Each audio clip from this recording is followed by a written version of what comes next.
Welcome everybody, thank everybody to coming to this important forum on the Downtown Revitalization Initiative and the New York Forward program. We're going to get right to opening remarks before we get to the moderated panels to my left and right. And we'd like to welcome the president of Monroe Community College, Dr. Deanna Burton-Anna, and thank her for hosting this event at this tremendous facility. Madam President.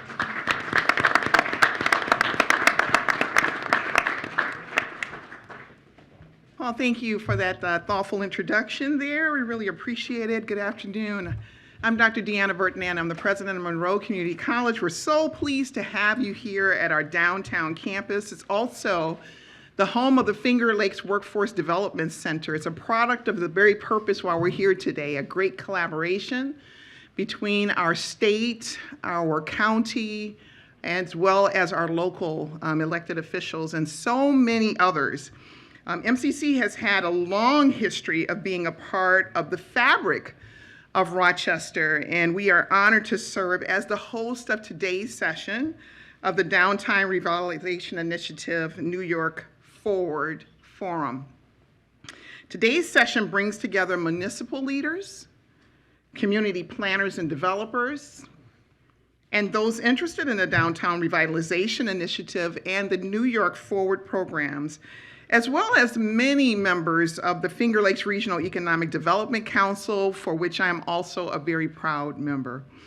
But before I tell you a little bit about our institution and where you're at today, I'd like to acknowledge a few very deserving individuals that are joining us in the audience. New York State Secretary Robert Rodriguez. We have Monroe County Executive Adam Bello, Rochester Mayor Malik Evans, Finger Lakes Regional Economic Development Council co-chair and my colleague, CEO, University President, Dr. Denise Battles, Geneva City Mayor Amy Hendricks, Batavia Development Corporation Director Tammy Hathaway, City of Rochester Deputy Commissioner for Neighborhood and Business Development, Eric Frisch, Newark Mayor Jonathan Taylor, Perry Mayor Rick Hauser, Finger Lakes Economic Development CEO Steve Griffin, Home Leasing CEO Brett Garwood, and Women's Hall of Fame Executive Jennifer Gabriel. Can we give them a round of applause? And thank you for all that you do for not only for your communities and our community, but for our great state. Now, a little bit about our institution. We are one of the 30 community colleges that make up the SUNY State University of New York system. Some refer to us as the flagship of the community colleges. I like to think all of our community colleges are flagships for the communities in which they serve. We just celebrated our 61st year as an existing institution having high impact on our community. And we have multiple locations. You're at our downtown campus, but we also have a campus in Brighton.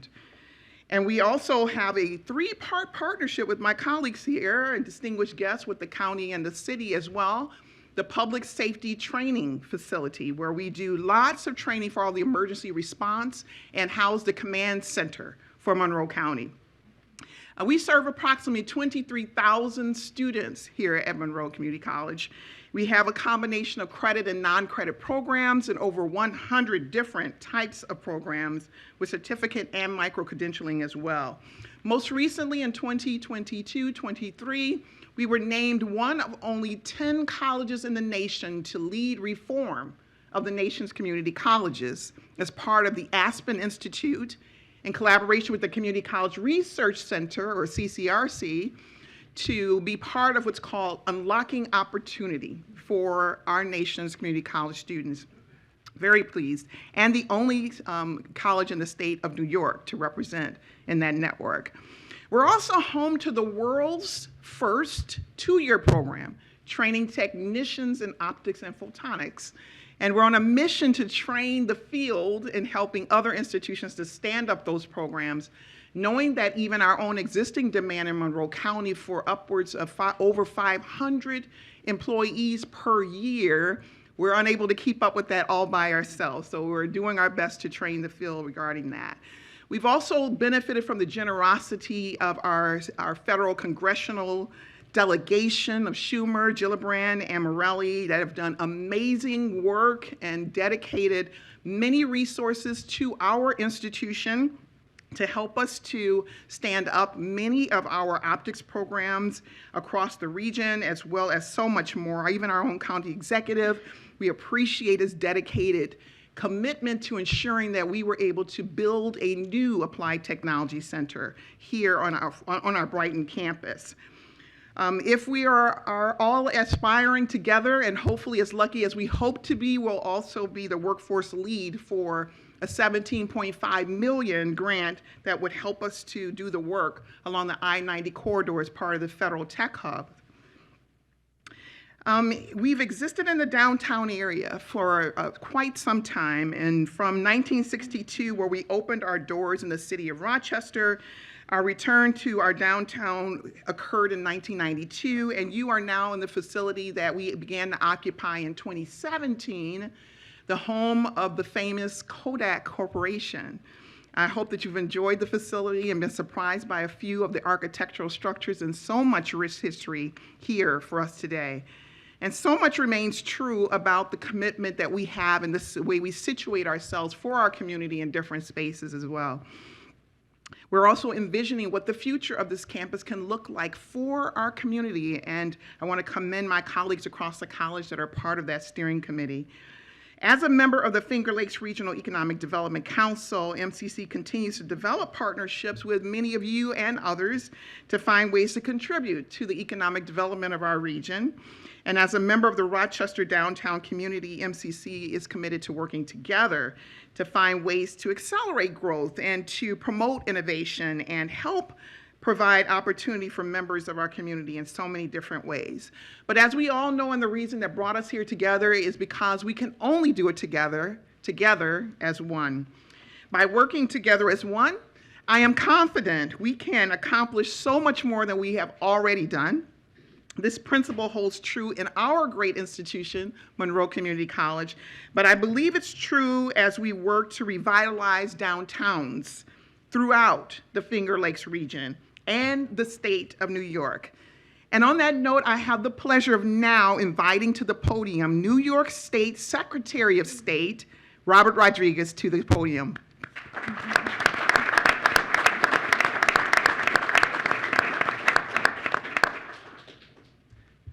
Good afternoon, everyone. It's an honor that's what I'm talking about. Good afternoon. It's an honor to be here today with you, and we are thrilled to be continuing our statewide tour promoting our Downtown Revitalization Initiative and our New York Forward program right here in the Finger Lakes. I want to thank Monroe Community College for hosting this event, and this college really plays such a critical role in the community, in the fabric and the vitality of this city. And we're honored to be here, honored for the work you do. I want to, of course, acknowledge Dr. Deanna Bertnana, the president of Monroe College. Thank you for the warm introduction. Of course, Mayor Malik Evans, County Executive Adam Bello, and Denise Battles, our president of SUNY Geneseo, but also our RADC chair, co-chair. I also want to recognize my colleagues in government because we are able to move forward with these programs this year with another $200 million, $100 million for our DRI, $100 million for New York Forward because of the hard work that they did in passing our budget just this past weekend. I want to recognize Assemblymember Sarah Clark. I want to recognize Senator Brock and, of course, the head of the delegation, Assemblymember Bronson, in absentia. But I want to thank also all of you for participating and all of our panelists for the work that they've done in their communities. And really, this is to encourage our future applicants and awardees to think about this program and what it can do for your communities. So I want to thank everyone for that, and hopefully this serves as a process for us to be able to further inform and improve the next round of applicants and their applications. So we find ourselves really at this critical juncture. We've had almost $1 billion either invested or committed We've done 7 rounds of downtown revitalization initiative. We're into our second round of New York Forward, so we're still new there. But we've touched almost 122 communities.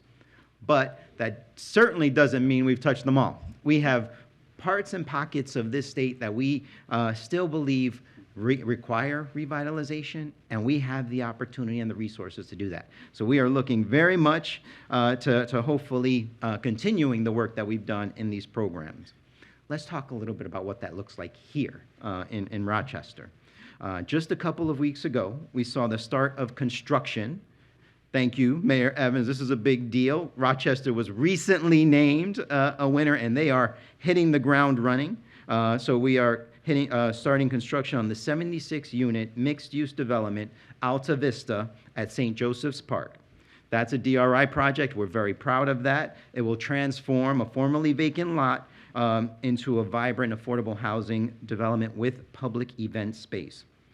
And then our favorite project, Mr. Mayor, Main and Clinton. Main and Clinton. The mayor was clear that after 4 decades, there will be no more blight in downtown Rochester, period, full stop. This was the corner. We know it was an eyesore.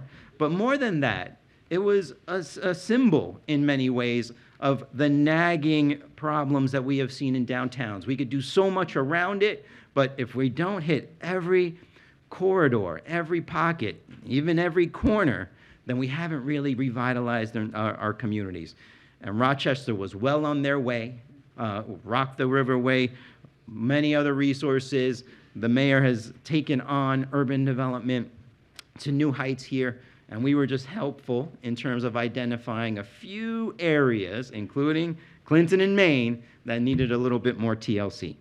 These are the projects and the opportunities that exist through our Downtown Revitalization and New York Forward Awards.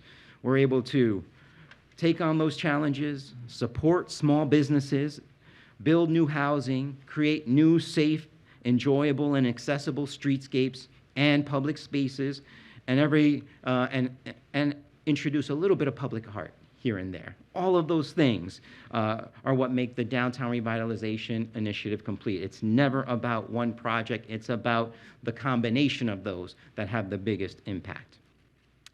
But we heard loud and clear that smaller communities did not feel like they could participate in the process.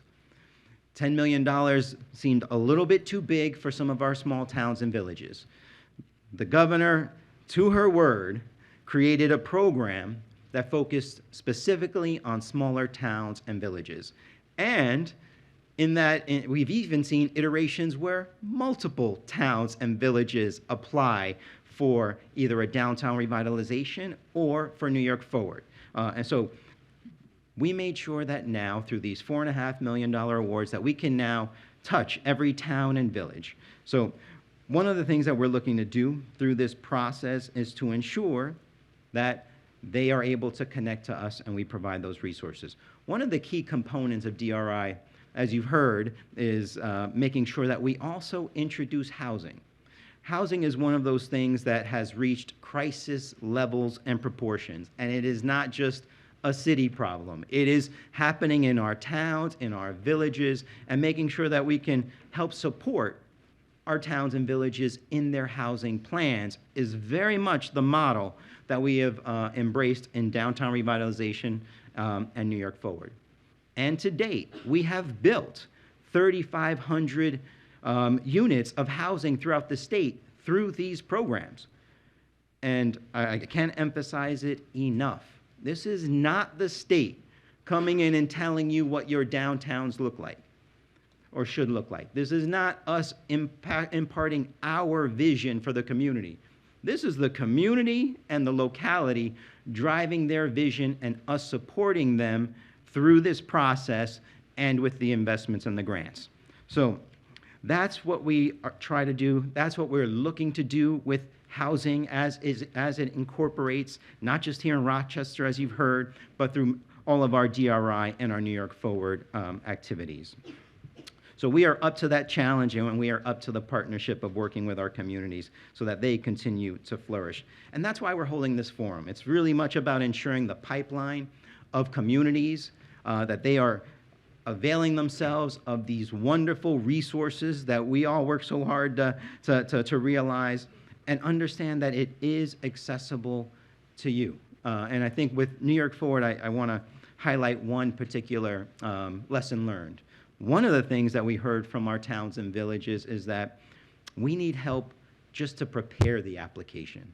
We need some support up front. We may only have a part-time grant person to work on this.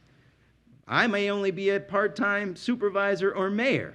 So what we did as part of our New York Forward program is provide technical assistance free of charge as part of the process before you apply. So we can help you get your vision together and your application together for that process. So that is happening now. All we need to do is know that you're interested. You start that process with a letter of intent.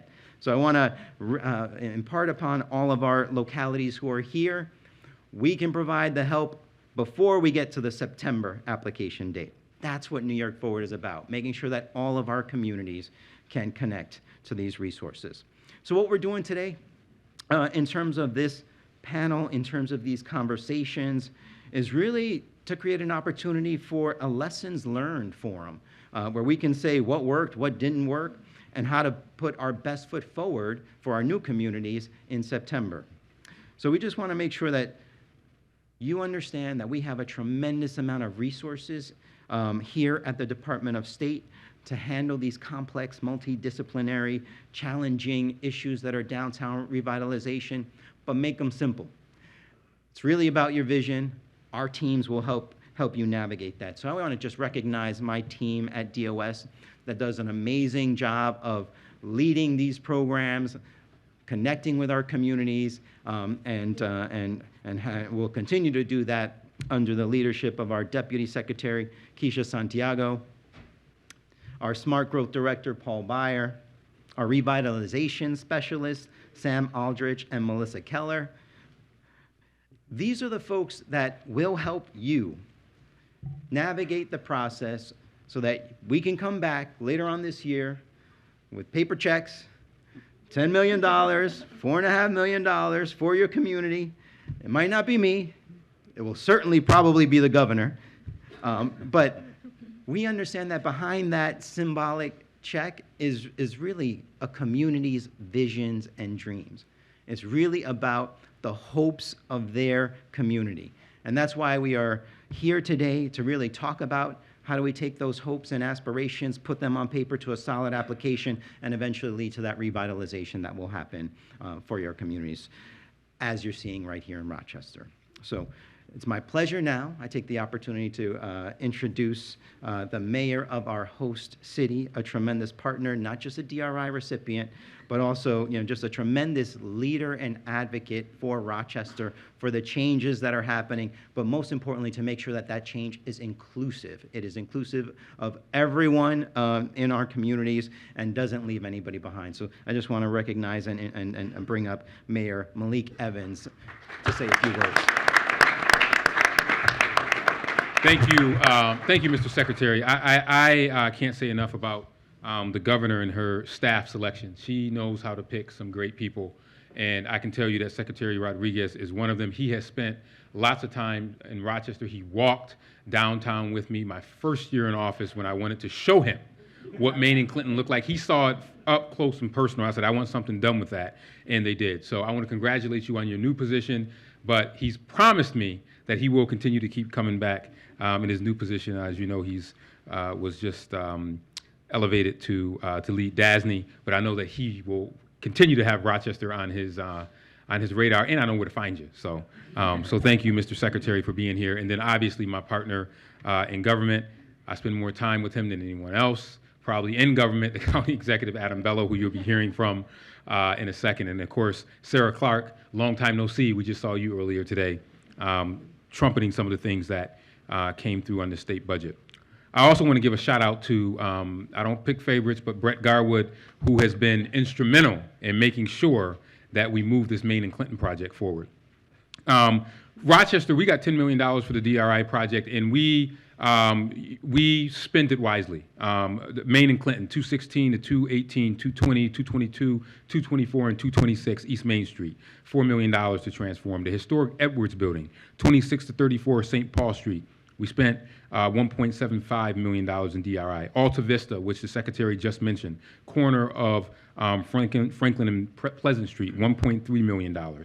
Main Street Commons, 170 to 172 Main Street, which is a DRI award, which will create an outdoor public space. The Kresge building, which will be a hotel, $1.265 million, redevelopment, 28 room boutique hotel. Literally, the area of downtown is transforming before our eyes. Just let me also give a shout out to two of our other staff members, Chief of Staff Tammy Mayberry, who was my internal whip cracker in City Hall to make sure they got it done, and of course, Eric Frisch, who's our Deputy Commissioner of Neighborhood and Business Development. Again, I can't thank the Secretary enough and his team for putting this forum together, making it happen. Their support has been critical here, and of course, our governor. But I also have to say that, as the Secretary mentioned, there are other partners in the state that helped us as we advanced DRI.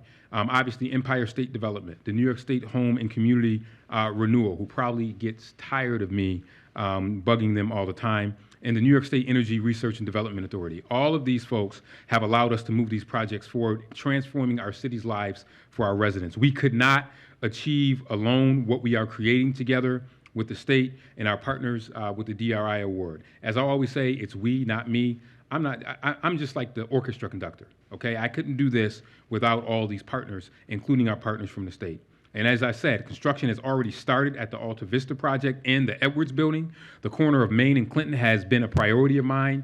Of course, in case you didn't figure it out, since the beginning, the work is beginning there soon. Our DRI projects will allow stately buildings to be restored to their original architectural splendor with a modern carbon-neutral twist to host a mix of uses, including middle-income housing and storefront retail. The Main Street DMV, Traffic Court, and Parking Bureau will remain in place, and the historic Glennie building has already been restored to apartments. And next, we're moving down with the Kresge building. It's going to lose, if you go downtown, you'll see these drab brown siding. We're getting rid of that. And it's going to reveal architectural siding underneath the front that will be that new boutique hotel that I just mentioned. And we will not overlook, and we can't overlook Main Street Commons, which will be an outdoor plaza extending back to Mortimer Street. And this is just a small section of the ongoing metamorphosis of Rochester. We know that one of the major factors that attract businesses and residents to downtown is the ongoing physical transformation that we're driving through DRI and Rock the Riverway project. So today, let us all continue to make a commitment to this prosperity mindset that I want to set for our city. When the needle moves forward for the community, we all move forward as a community. And I'll end with one of my favorite quotes, and it's by Dr. King. And he said this, the large house in which we live demands that we transform this worldwide neighborhood into a worldwide brotherhood and sisterhood, and together we must learn to live as brothers and sisters, or together we will be forced to perish as fools. So let's dream and work together. Our communities deserve nothing less, and the DRI is one of the things that helps those dreams come through. So thank you, Mr. Secretary, and thank you all for being here.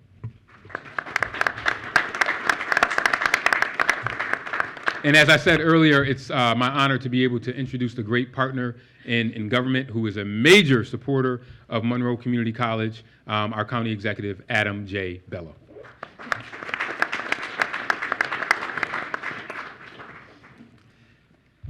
Thank you, Mayor Evans. It's really a pleasure to be with all of you here today. I'm probably going to be brief because the mayor just went through all of my talking points all at once. So I'll probably be a little brief, talk about a little bit about what this means. But it really is great to have such partnership here in our community. We started our day, actually, the mayor and I, with Assemblymember Clark and our state delegation talking about all the resources that are coming to our community through the New York State budget, which we're very happy has passed. And Rochester and Monroe County did very well through that budget process. So again, thank you, Assemblymember Clark. And here we all are here again today talking about partnership and bringing resources to our community. And it's really wonderful to be able to welcome Secretary Rodriguez here to Rochester, although you're no stranger to Rochester. The Secretary has a reputation here in New York State government. There's some people who talk the talk. He actually knows how to get stuff done and bring these resources to our community. So I want to thank the secretary for not just talking the talk, but no, rolling up those shirt sleeves and getting the work done. So thank you for being here, and thank you for your team. And of course, I want to thank Governor Hochul for having this vision for the investments and the necessity of having strong downtowns and building these strong communities across our state, and for understanding that value, but also understanding how the changing nature of downtowns over the years. And so I want to thank her for making that commitment. As the mayor said, over the last year, the city of Rochester was awarded $10 million in revitalizing downtown. And this is important because these are critical investments that add housing, commercial, green spaces to our community.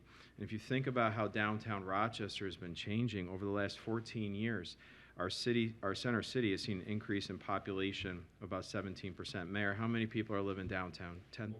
Over 10,000 people are now living in this neighborhood we call downtown Rochester.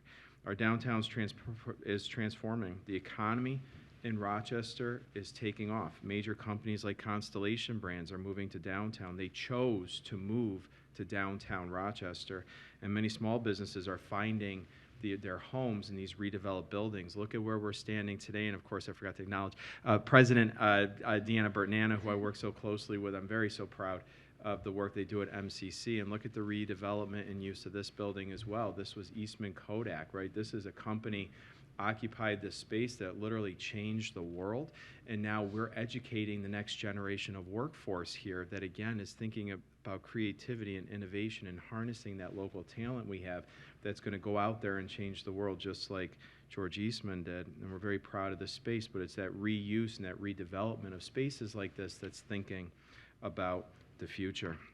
Roughly 50% of that city center population is between the ages of 20 and 34. And I think that's an interesting statistic as well, because many of these young people are coming to Rochester. They're getting an education here at our fine institutions from RIT, University of Rochester, MCC, SUNY Geneseo. And they have these world-class education in universities, and then they're looking for an area to live that's unique and special, and they're looking to downtowns as opportunities to socialize, launch their career, and call home. What's also interesting about what the secretary said, and it's about I think it's the Forward program, is that it's not just for large cities when we think about downtowns like Rochester. The governor was here just a month or two ago and announced awards for a town of Webster. And so there's another community that's seeing a lot of growth here in Monroe County. We were just last week broke ground on the Fairlife development. Again, another substantial investment from the state of New York, leveraging hundreds of millions of dollars of investment coming to the town of Webster, creating hundreds of jobs, but also now being able to invest millions of dollars into strengthening sort of that small town downtown, right? And what is that face of Webster and the village of Webster there? And I think it's going to have a remarkable transformational effect on that community. So as we see all of you from communities around the regions, large and small, we have a real opportunity here to leverage those state fundings to make a real difference in our communities. So again, my thanks go to the Governor, Secretary of State Rodriguez. Thank you and your teams for understanding really what the needs are of our changing communities here in upstate New York, both large and small, in the continuation of the downtown renaissance that Mayor Evans and his team have been leading here over the last several years. So now it's my pleasure to introduce another partner who's helping us to leverage those state dollars and help us to figure out how do you leverage state dollars with local investments to really move this economy forward. And we've had a really great partnership with our Regional Economic Development Council, and we're really lucky to be joined today by the co-chair of the REDC, the president of SUNY Geneseo, Denise Battles.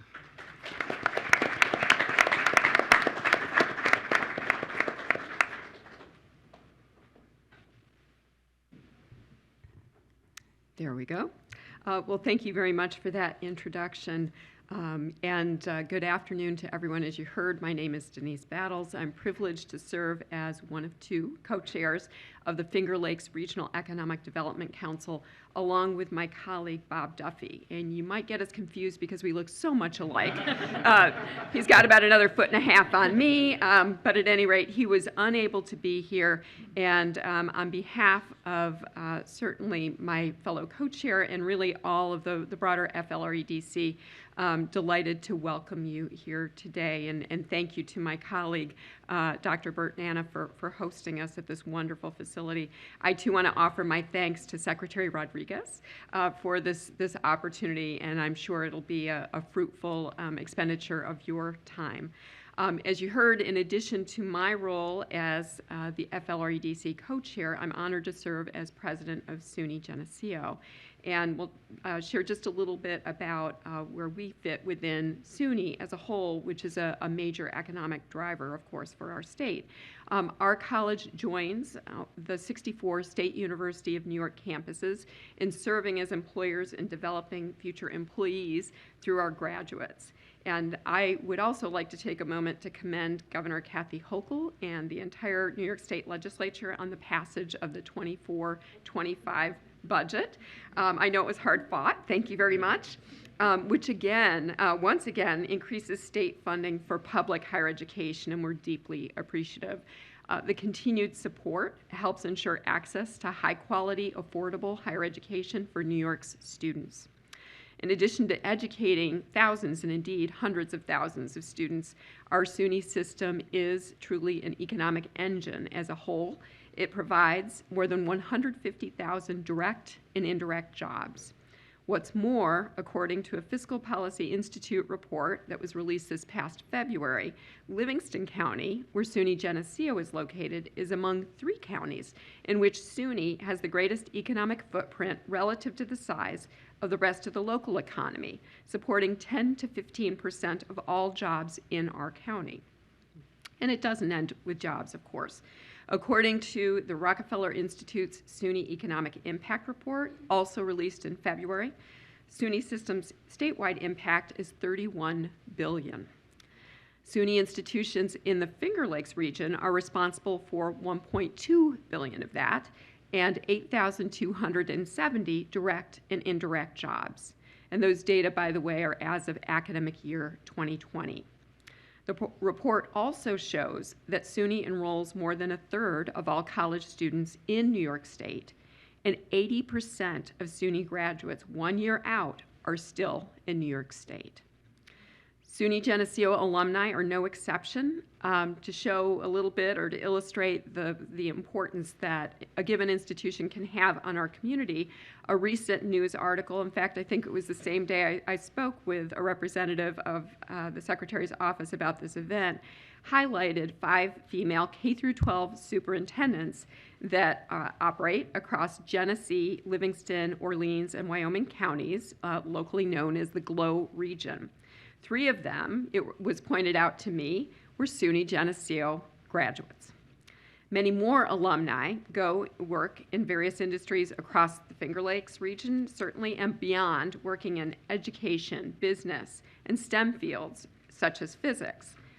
Our physics program is top ranked for both the numbers of graduates we produce. It's a little known fact, but small Geneseo, we have about 4,000 undergraduates, are regularly placed either number 1 or number 2 in the nation for the total number of physics graduates we produce each year among undergraduate institutions.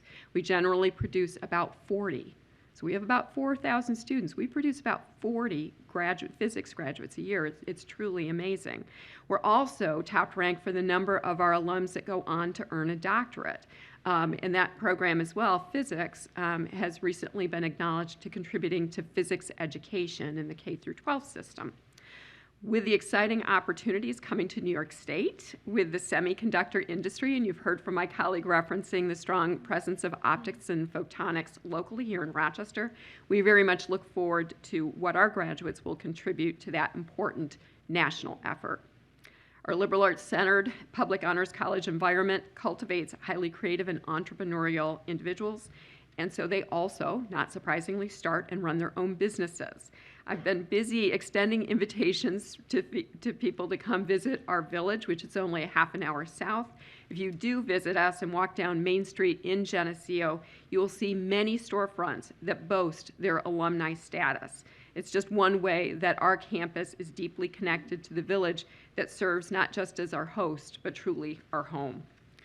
We were pleased to participate in the Village of Geneseo's successful New York Forward grant application last summer, and investments in the Geneseo Village will be transformational for the town, the region, the residents, students, and visitors. And with that, I want to thank you again for being here today. Thank you very much, Secretary, for this opportunity, and wish you all a productive forum. I will now turn it over to Paul Beyer, who is the Smart Growth Director. Thank you very much.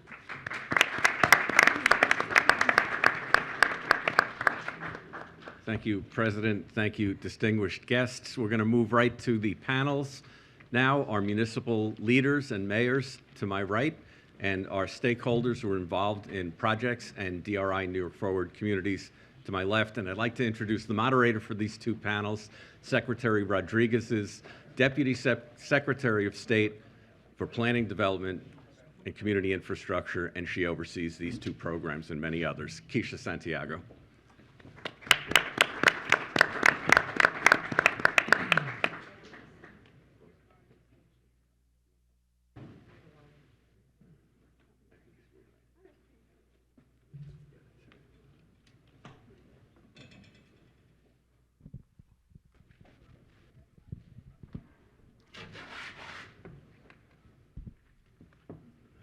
Hello?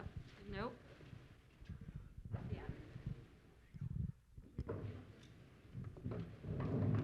All right. Is that on? Excellent. If not, I'm very loud. It'll be okay. Hi, everyone. It's so great to be here. This is probably one of my favorite gigs, really, which is like the chance to really talk with everybody, learn a little bit, and cross information. I am Keisha Santiago. I oversee several different offices, several different program areas overseeing the Office of Planning, Development, and Community Infrastructure. Those include both the Downtown Revitalization Initiative, New York Forward. It also includes the local waterfront revitalization program, the Brownfield Opportunity Area program, smart growth programs, which include planning and comprehensive planning and zoning resources, as well as climate resilience resources.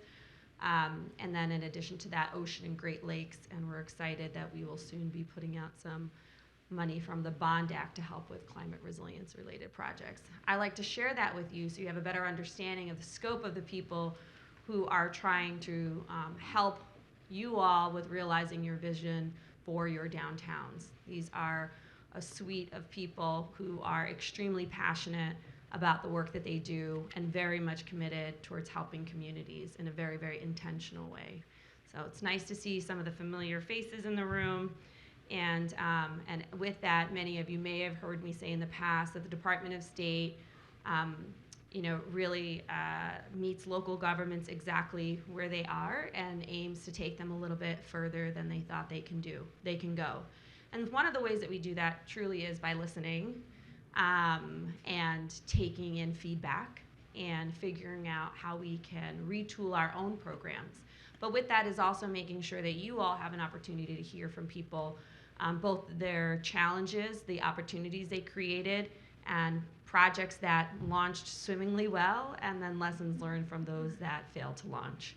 Those are all important pieces with regards to really learning from our local partners and experts, and trying to streamline improvements into the future. So speaking of this broader team that we have, which includes local experts and our stakeholder partners, I also want to make sure you have a sense of knowing who our team is. Some of them are outside, so they're not all inside of this room. But the partnership that we have with our other agencies and with our staff have been key and critical. The strongest partnerships and dynamic relationships really, though, are with local governments and our staff, not necessarily with brass, because community development and long-sustaining economic development really is a ground-up approach. And so I would like to recognize some of the folks in the room so that you know who they are. And that is starting with the director of the Downtown Revitalization Initiative and New York Forward program, Amanda Beercroft, who we swept from Amsterdam, as well as director of Smart Growth, Paul Byer, who you've seen up here a couple of times. We have Sam Aldrich, Melissa Keller, Allison Bodine, Holly Granite, who are all revitalization specialists, and our great partnership with Patricia O'Reilly from Homes and Community Renewal, who works with us tirelessly as if this was her main program, and it is not. So thank you so much for your partnership. But if I could ask for those of you that I did announce to just raise your hands or stand, because I think the audience members need to know who has their back, and we'll be there to help them. I know. I don't know why you planners are shy. You're really not. Just stand up for a moment, please. Thank you for the work you do. And I also, as I'm going through a couple of more on introductions, just want to raise that we did a similar forum in Western New York, and it took a while for the audience to warm up. So a few things you should know about me: not at all afraid of awkward silence. So I will stand here hoping that you get the bravery to raise your hand when we get into Q&A. But this really is for you. This is not for us at all.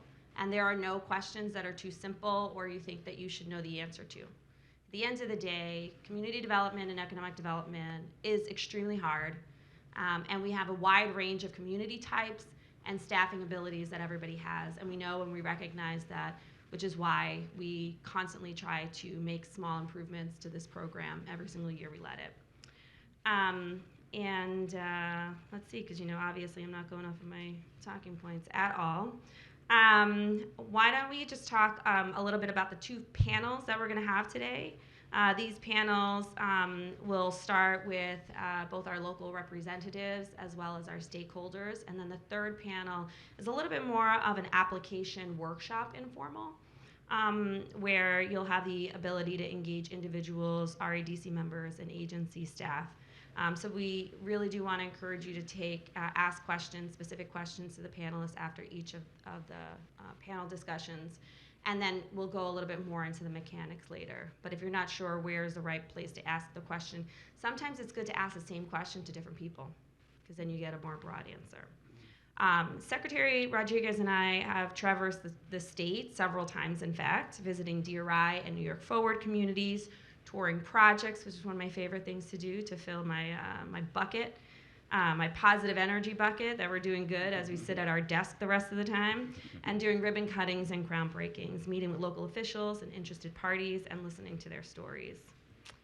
And this is really one of the reasons why we've wanted to make sure we got this type of thing done. We haven't done it in previous rounds. We've done a couple of ones where we've sat in on other people's forums. This is really the chance where we could just really focus on this. The program itself, again, was designed to intentionally help you at each stage. So some start the application process and maybe they don't end up applying. But even that starting of the application process and all of the resources we have both online and then we provide in real time live once the application is out is really designed to spur that energy, that thought provoking your community on what they want to see, and really kind of getting that going. And sometimes it doesn't result into a New York Forward or DRI initially, but it also helps state agencies to know where you want to head so we can provide any of that technical assistance year round. So with that on our insight, let's get started with introducing our panelists. I'm going to do one by one and ask you to provide us with some feedback. So Amy Hendricks, City Manager of Geneva. I've been to Geneva several times, and there's so many things happening in the Geneva DRI area. I still very much love the long-completed Lake Tunnel Solar Village project, which really stood out as an early example of DRI connecting with climate resilience and emissions reductions. But really, the projects that you have create such a good synergy between the downtown destinations and the waterfront, and really bringing people from the businesses sort of area into the waterfront, which seems obvious and right there, but there were some major impediments in the past. Can you talk about some of the ways your public projects really connected people to that waterfront as an asset? Sure. So our DRI was multifaceted. I will give the disclaimer, our DRI has had 3 city managers oversee it. So one started with the vision, one started with kind of the implementation, and then I get the finalization and maintenance of the DRI projects. So it's been interesting to kind of walk in at the final phases of that, seeing the vision from the community of connecting the lakefront. So the lakefront is quite a resource for the city of Geneva. And the roadway on the lakefront has moved several times. Sometimes it was closer, sometimes it's further away. So how do we use all of that and the history there? And so a big focus of that was streetscape, developing that, changing how traffic moves in that area, which I hear from and about all the time, because we had to slow down traffic a little to allow people to cross more easily. That's not everyone's favorite thing to do when you're driving through a town. The other focus of that, though, is bringing that traffic downtown. And I've heard from people that say they commute regularly and they're forced to take the back way, but they found this business that they didn't know existed. And so while they're giving me their complaint about the traffic, they're really saying your DRI was a success because you forced me downtown to shop at a local retailer. So there are a lot of pieces to that. The other piece is engaging the lakefront, and those are some of the final pieces we have. Things like, while the lake tunnel is there, decorating it a little more, bringing that up to speed so it's more welcoming to go there, having playgrounds that are on the lakefront, and tying in the New York State Welcome Center. The biggest part for us with the DRI is braiding all of the different funding streams. All of the agencies that we talk about here, as well as additional federal and other resources, tying them all together so we can really have a comprehensive look. I know that I have members of our community who now are thinking of the next DRI and how we continue to tie some of those resources together. And I think there's some really good energy in the community to do just that and continue to drive people into those local businesses and balance that lakefront that doesn't have a lot built on the actual lakefront. There's only actually a hotel and then just the beautiful lakefront, and how do we utilize that a little better? Excellent. And while it's not on my list of statements for it, I do have to say the continuity of promotion and support and energetic support of the DRI over the 3 city managers is really important. Mm-hmm. It's one of the reasons why we do have the planning phases and the community engagement portions of it. Now, some communities have done community engagement more than others, right? And we have to implement this program across the state. But the value of that is really ensuring that the public knows that it was the general public that was supportive of those projects. And that is how we try to use that to override any of the changes that may happen in leadership over time. You know, difficult projects can take some time to do. And even with a normal election cycle with no interruptions or life-changing decisions in between there, really should not come at the cost of progress for these projects and it really making that vision come true. So Geneva's done a wonderful job of remaining true to the plan and seeing it through. So thank you for that. Thank you. Hi, Tammy. Our next speaker is Tammy Hathaway. She's the director of the Batavia Development Corporation. The Department of State has a long and productive relationship with the City of Batavia, and that is because the City of Batavia has definitely taken advantage of our Brownfield Opportunity Area program, which really has paved the way. And for those of you who do not know, Rock the River Way is definitely where it is today, not definitely because of the support of the community and recognizing that that riverway deserves to be so much better than it was a long time ago, but also one of the earliest agencies to be involved with Rochester on that riverway was the Department of State and the Brownfield Opportunity Area. So in Batavia, can you talk a little bit about how your developers tours helped to propel your plan and the projects and how the BOA helped to pave a way for your successful DRI? Absolutely. So we in the City of Batavia also, during our DRI period, have had 3 city managers, and I am the 6th Batavia Development Corporation director since 2018. So we have a lot of ideas that have been shared, and but our BOA, City of Batavia, encompasses a 5-mile radius, and our BOA districts, we have 5 of them identified in that small area. So partnering and utilizing a DRI to focus on, addressing the blight in those areas and bringing them back to life is instrumental. In just the half-mile area from our nucleus, which is our city hall, you will find 6 of our DRI projects. One is happening right now. I was derailed getting to my car as they were blocking off entryways in the city center just to start the DRI project. So we think about our DRI was awarded in 2018, and how are we into 2024?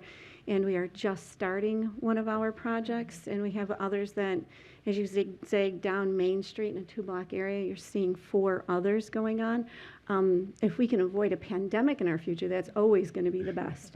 It really shut down a huge portion of our production, and a lot of extensions would then are needed. But I have permission from the city, the current city manager, as we coined it, to sell Batavia. So what I did in the fall was I put together a developers tour, and for about 6 months, I identified with owners of different areas that are, maybe underutilized, have some blight, could use some renovation, reconstruction, everything that you can, every adjective you can think of, and put together a tour. And I put them all on a bus.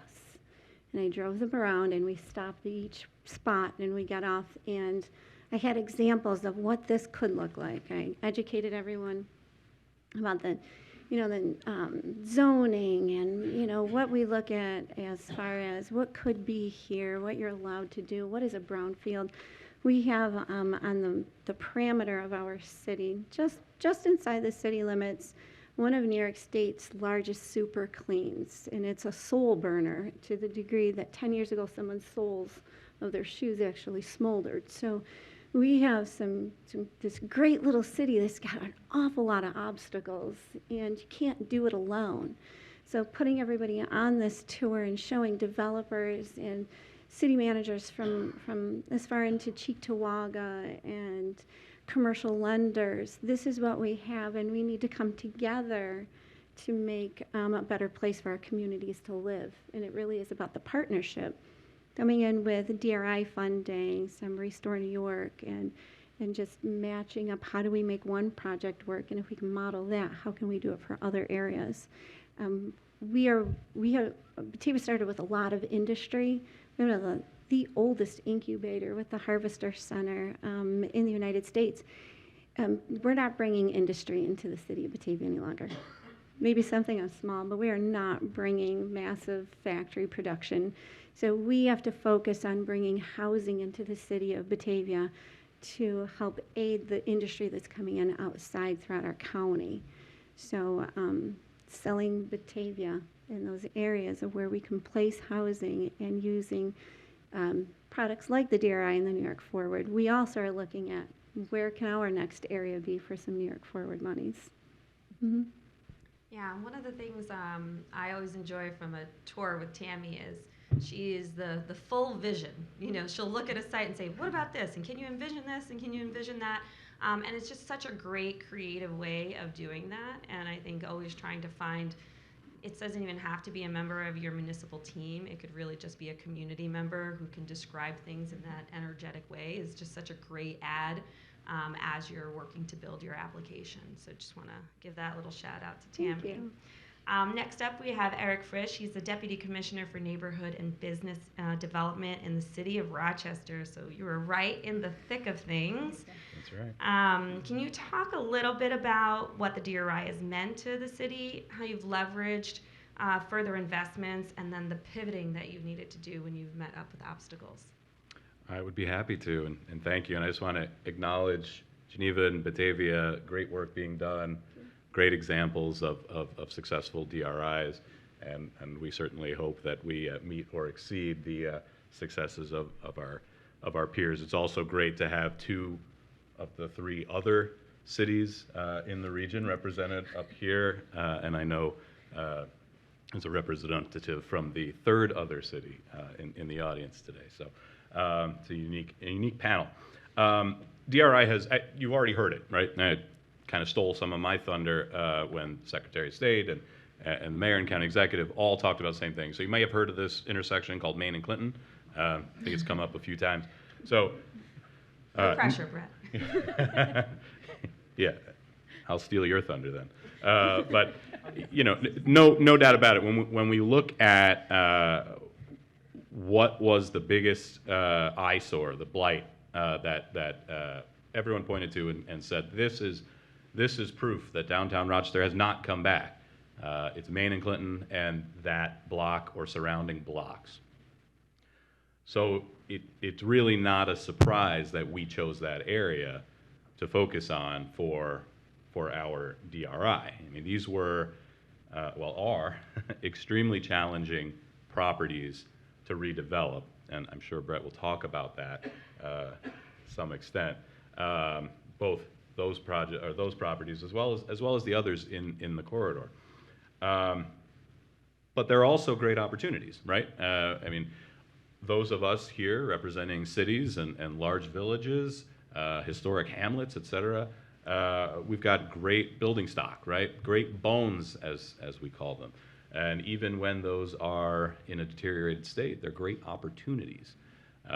Those buildings along Main Street are great opportunities to preserve our heritage, right? There's not too many intact heritage blocks like that left in Rochester. And they're great opportunities to reverse that perception, to turn it from a negative to a positive, and to restore community confidence in the future of downtown Rochester and the city and region as a whole. I guess I would say one of the lessons learned is definitely the need to pivot. You've got to be flexible when you go through this, right? So you're going to work on, and I'm sure some of you have experience doing this, as do my colleagues here on the panel. You're going to go through your application, however ultimately it's developed, and you're going to submit that application, and you've got a vision, right? And hopefully you've told a story, and it's compelling.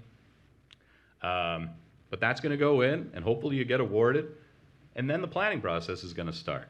And it's a good process. It's very helpful. It's informative. It's inclusive. But chances are what you thought when you started is not where you're going to end up. And so you need to embrace that. You need to understand that you had a starting point. You were able to secure the DRI. Now you've got to work to implement that DRI and work with our partners both locally and statewide to get the best outcome. The planning process will generate lots of ideas, some realistic, maybe some not. Fair to say. Mm-hmm. And also is going to bring new investors to the table. Folks who maybe are not present in the district that you chose when you start, but become critical to advancing that. And whether that's home leasing or SAVI and their planned renovation of the Gateway building, which was in the DRI area but not a DRI project. Those are things that will take place. So our team at the city, we had to be busy all that time working to make connections, to navigate the process, to keep people engaged, and to push projects forward in order to leverage the greatest amount of investment possible and achieve the greatest outcome. So in our case, 2.5 times the amount of funding available was requested, which means that many projects, again, some more realistic than others, but many projects were not able to be funded. But 5 priority projects were, and those are leveraging 10 times the amount of funding that was available. And we were then able to take advantage, there are projects then that were not funded. We're able to then take advantage of in our case, the Restore New York program. Round 6, I believe, came out shortly after DRI awards were announced, and we were able to then say, all right, we're going to focus our Restore New York effort on this area as well and bring additional projects forward. So trust in that process and roll with the punches. Excellent. Thank you so very much. And next up, we have the Honorary Mayor, Jonathan Taylor from the Village of Newark. Thank you so much. Newark is a canal-side community, which is rich in canal heritage. You have such a great focus on the public spaces, public gathering spaces for both residents and tourists. You've also leaned pretty heavily into housing, which of course is a critical issue for the governor, but also for economic development purposes. How has the DRI award reconnected your community to the waterfront and its heritage, and more in particular, the value you've placed on public gathering spaces and how that's going to contribute to the vibrancy of the downtown? So thank you for the opportunity to be here today. So the DRI process for Newark began in 2017 when the economic development facilitator for Wayne County came to me and my team and said, I think Newark should apply for the DRI 2 weeks before the deadline. And I thought, I'm up for a challenge. How bad could it be? Little did we have any idea what we were getting ourselves into. There were a lot of days and late nights, 10, 11 o'clock at night, in the office with our team trying to write the DRI, and really kind of, in a sense, realizing we weren't ready for it because we didn't have the public engagement. We didn't really have the projects ready to go. We had a lot of great ideas about what we thought Newark could be and what we wanted Newark to be, but we weren't really ready for that process to take place. It came right down to even as I've said, it's a steep learning curve. The DRI is something you need to be in for the long haul. And we submitted our application literally minutes before it was due. That wasn't the plan, but it's the way it worked out. We had an IT issue, and we weren't able to send the file correctly. So I'm sure the first application that went through didn't work out very well for us, and we spent several hours trying to fix that. Moving into 2018, we really got into the public engagement piece of the DRI. I'm a big believer in telling your own story. I grew up in agriculture, and we tell our own story a lot. And we started at sending out press releases on everything that was good that was happening in the village of Newark ad nauseum. I had a lot of media outlets tell me that thanked us for that because municipalities historically do a horrible job of telling the story about what's going on, what's good in your communities. And that really started to build things for us, the connection to what the community wanted. We started those public engagement hearings, pieces, and asking public for input. In 2018, we even, as part of that, we engaged with the school, was a part of our DRI process all the way along, and we went in K through 12 and asked our students, what would you like Newark to be when you get older? I have a file at home of pictures from kindergartners of what they would like to see in Newark. It was really a great effort, and I'm really thankful we did that. And through that public engagement, we knew that public space was clearly something that we needed in our community. In 2018, we were finalists, but we still weren't quite ready. We had developers that said, yes, if Newark gets money, it was basically show me the money and we'll make these things happen. At that point, we still really weren't ready. In 2019, we started to gain some momentum. Everything that we had done, I had also add that, when we had something positive happen, we'd have a ribbon cutting. In 2020, then Lieutenant Governor Hochul came out for ribbon cutting on our canal trail upgrade, created a lot of positive press, a lot of positivity in the community, and it really helped us develop things moving forward.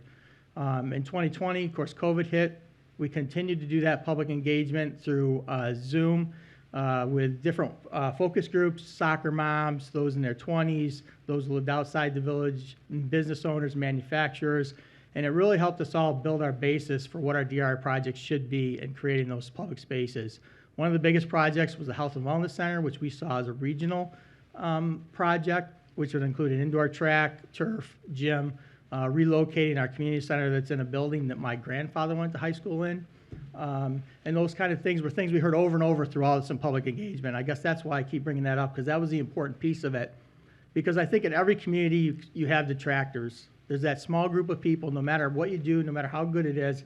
And I've talked to groups and I've said, you know what, I could put on social media that it's sunny out, 75, and $20 bills are falling from the sky, and somebody would say, why only $20 bills? Excuse me, sorry. So that public engagement piece was very important because you have those detractors that'll come back and say, well, why did you pick this project, or why is this in here? And we're still going through a little bit of that today, but now we have all that public engagement behind us that said this is what the community clearly said we wanted. So besides the Health and Wellness Center, we're going to have some upgrades to our Canal Park, T. Spencer Knight Park. It's a great location. We're very proud of it, but we're going to add an amphitheater to it. If any of you have been to San Antonio on the Riverwalk, They have a stage on one side of the river, and they have a seating area on the other side. Our canal setup is ideal for that. So we're going to have an amphitheater in our park with a covered promenade for extended farmers markets and festivals and everything else that happens. We also have music on the Erie, and again, in partnership with the school, the hope is that the school will be able to use that for chorus and band concerts and musicals and dramas if they'd like to. So really that partnership between the village and the school and that public engagement has really led us to where we are today.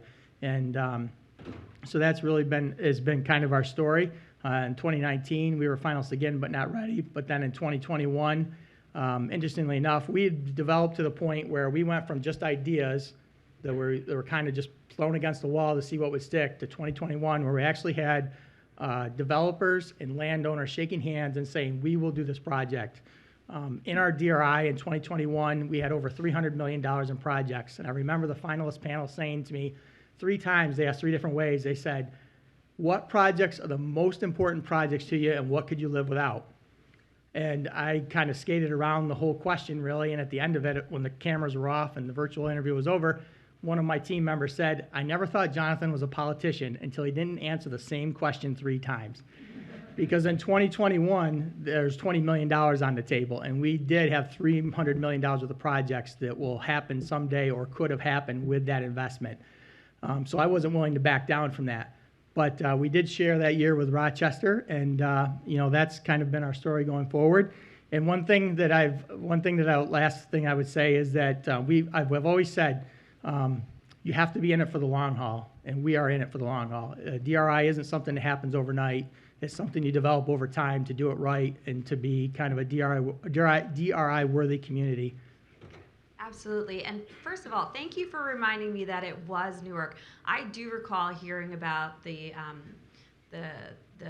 children engagement, the youth engagement portion of the application process. And while you didn't win that year, I do recall hearing that and every so often trying to bring that up and trying to remember which community that was, which is just simply genius, right? I mean, at this point, too, those folks are in high school or about to enter into college, some of them, depending on where they were at the time, and it really is building the future towards and for them. So thank you so much for doing that. The other thing that I really love is about what you just said is, the value of the ribbon cutting and making a big deal of all gains, even at the risk of, having to hear the chatter, because people really do start to soften up over time. Some, not all, over time about hearing the positive news. And that really is important because sometimes people just genuinely don't think anything great is going to happen in their communities. So that persistence and communication outwards is so great. I think now we're going to open to Q&A, yeah? And while Paul is grabbing the mic, I hope some of you have some questions. I just want to also raise that while, just because we're in an academic institution, while the DRI New York Forward is not a sorority or a fraternity, you will see a lot of camaraderie around the DRI and New York Forward communities and their interest in helping provide any insight to other communities. So I do want to encourage you, if there's a community that feels a little bit like a peer or a slight reach, as they say when you're doing your college, you're trying to figure out which college to apply to, I do want to encourage that you reach out to those communities and get some feedback from them. All right. Questions for our first set of panelists? Got one right there.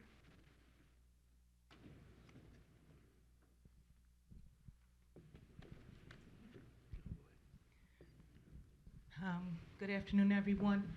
I'm old enough to have lived through quite a few downtown revitalization projects that when one kind of dissipates before another one takes place and money is spent again and again and projects rise up, then they fail. So right now, where we're talking about the corner of Clinton and Main and then St. Paul and Main, okay, with the bus company right behind there and all the problems that we're having in that area, how are we going to ensure small businesses, just general public, visitors that come to Rochester, how do we plan on ensuring their safety with the current atmosphere in criminal justice? in New York State? Well, I won't speak to criminal justice reform or anything like that, but I will say that one of the things that, if you look at the that neighborhood, that section of downtown, the vast majority of the properties in that area are either vacant or severely underutilized. And that contributes to antisocial behaviors that, whether it's, people getting into the buildings, which we know very well, setting fires, or other things that have taken place, right? So the best thing that we can do to improve this, not only the perception like I talked about, but the reality, is to get buildings invested, occupied, and active. So the DRI projects and the Restore New York projects too, that also are funded in the same area, it's going to lead to, I believe, over 350 new housing units in that 4 square block area, and those are a pretty wide mix of incomes, and all of those properties will have active first floor uses.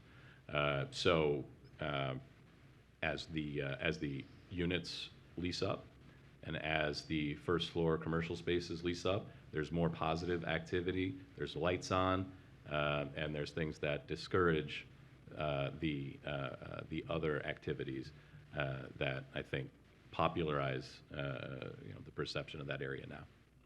And I'll just add a little bit, zooming out, not specific to the city of Rochester, or a particular area or neighborhood in there, but just talking more broadly about the state.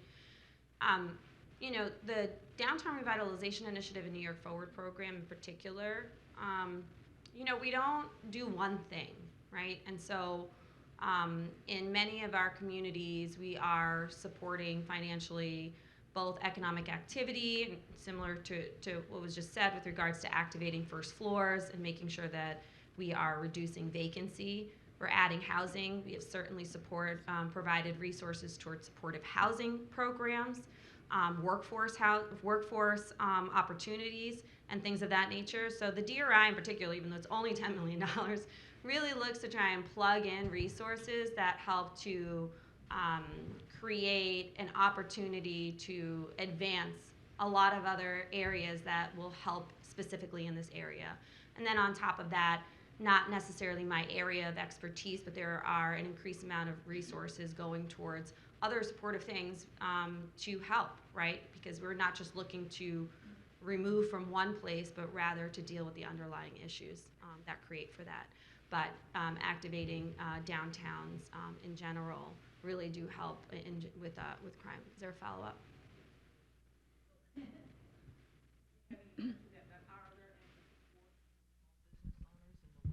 Tax credits. Oh, okay. I'm sorry. So, as a follow-up, are there any supports for small business owners and taxes, insurance, that type of thing, even rents, as far as that's concerned, that will help them overcome the expenditures necessary to keep a business in place until it creates and generates more and more customers? Thank you. Yeah, great question. We do have a number of different business development programs that are available today from a variety of different sources and different targets, either through our office in business development or through the Office of Financial Empowerment, depending on where in their maturity a business is or what the needs are.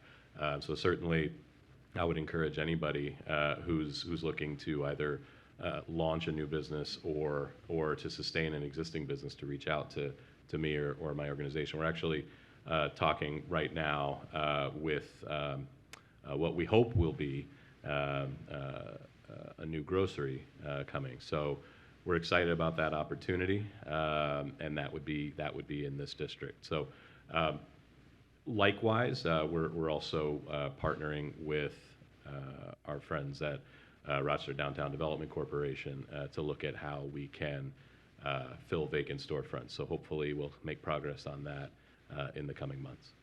And I do then know that the next panel will touch a little bit on that, so I'm going to just ask that question or parts of that answer be incorporated in the next panel's discussion. Hello. Um, so the funding for the DRI supports people who already own property within the footprint of whatever the DRI location is, correct? No. So in our case, there were one of the reasons why a lot of these properties were disinvested is the owners were not investing in them, right? So by having the DRI bringing attention to this and bringing resources to bear, we've brought in new investors, bring new owners that can invest into these buildings, get them occupied, and get them activated. Yeah, it's a combination depending on the projects that come in.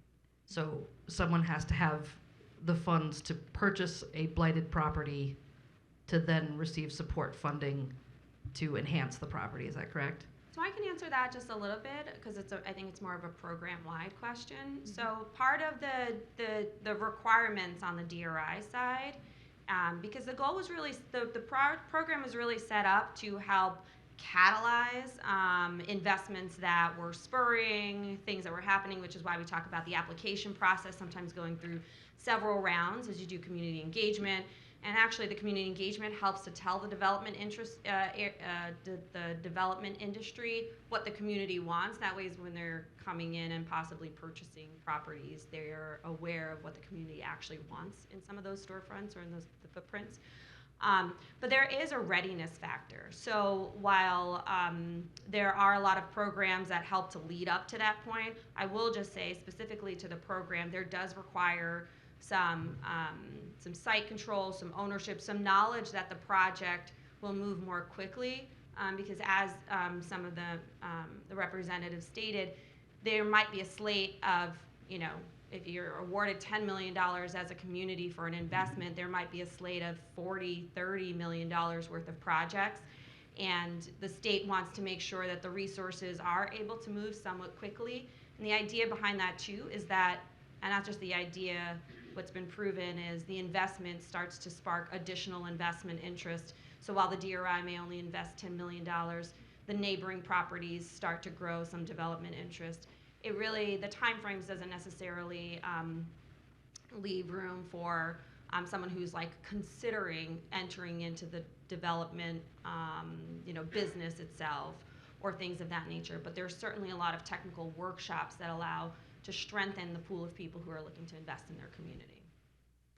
But just to be clear, sorry, maybe you'll answer. I was going to say, I think as one of the communities that has a DRI, I spoke a little bit about the braiding of funding, and I think that's where it starts to tie in, is for someone that doesn't have a property when the DRI is kind of created, as you see that momentum and kind of the building like you were talking about, you start to see where other funding sources can tie in because you're building it. So it may be someone that doesn't own the property when the DRI comes forward, but if your city or town, municipality is investing in that area, you're starting to look at other funding sources. So you're looking at other streams that can help build those.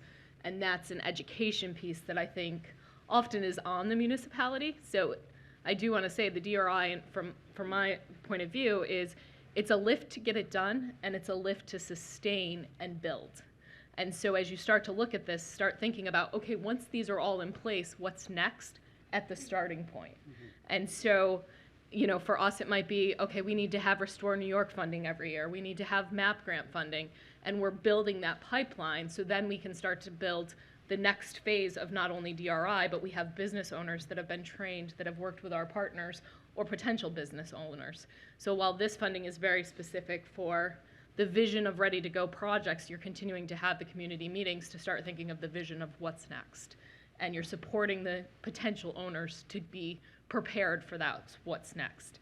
So I don't see this process ever ending, and that's probably where I'll see the most success of what was asked in that first question of what happens after you revitalize one area and you kind of turn your back and focus on this area. It's not one or the other, it's the yes and. It's continue to support this area and start to support this area, and it gets a little lighter because you have so many more people involved in holding those areas up. I guess my question kind of falls back to, from an equity lens, the people who have access to resources to purchase these large properties to then benefit directly from financial investment from New York State. We've eliminated a large proportion of the community who may have interest in maybe directing development in a different direction. In my case, I'm an artist. Last year when the DRI came out, it sounded as if there was already plans in place, and this DRI process to submit an application for an idea was kind of secondary. Like, okay, the money is allocated for this DRI. We have some projects that we already want to do.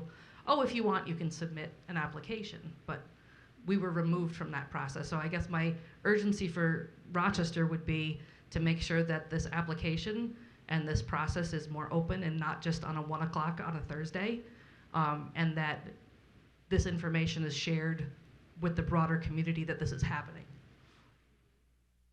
Okay, yeah, I would just say that, we actually, and getting back to my comments earlier about pivoting, I think, if you're referring to the city or the other municipalities, we'll put together an application, right, to access DRI funds. Ultimately, 1, maybe 2 communities, depending on the year, gets to do the DRI. Then there's the planning process, and that is a public process that engages residents and other stakeholders in ultimately delivering that DRI vision. At that time, when I talked about pivoting, other ideas came to mind, and those ideas, some of those actually were ones that were advanced. So I think that the opportunity, because our DRI effort, that's solidified now. We've got, the funding has been identified for projects, and those are moving forward at their pace. But hopefully, if we ever, get another DRI or an NY Forward, when we get into that planning process, that's the time that, we engage, we and our partners at state agencies, engage with residents and businesses and stakeholders to identify the vision for how that program would go.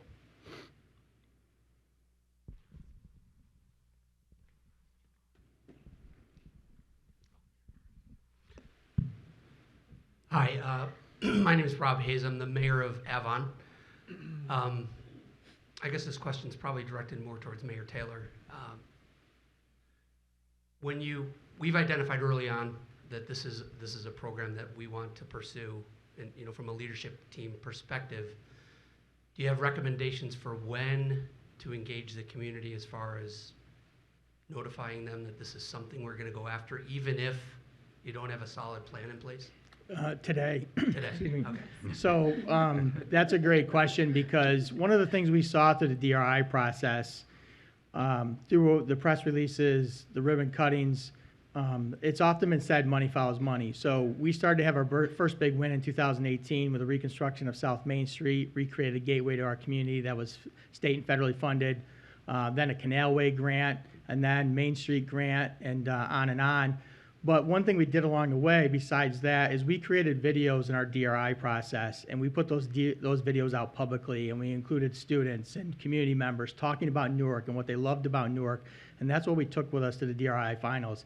And what we saw not only was the momentum of those who wanted to invest in our community, but what was building in Newark was tremendous. The positivity, people were like, "This is Newark's time." This is, they're really positive about what was coming to Newark, and they wanted to be engaged.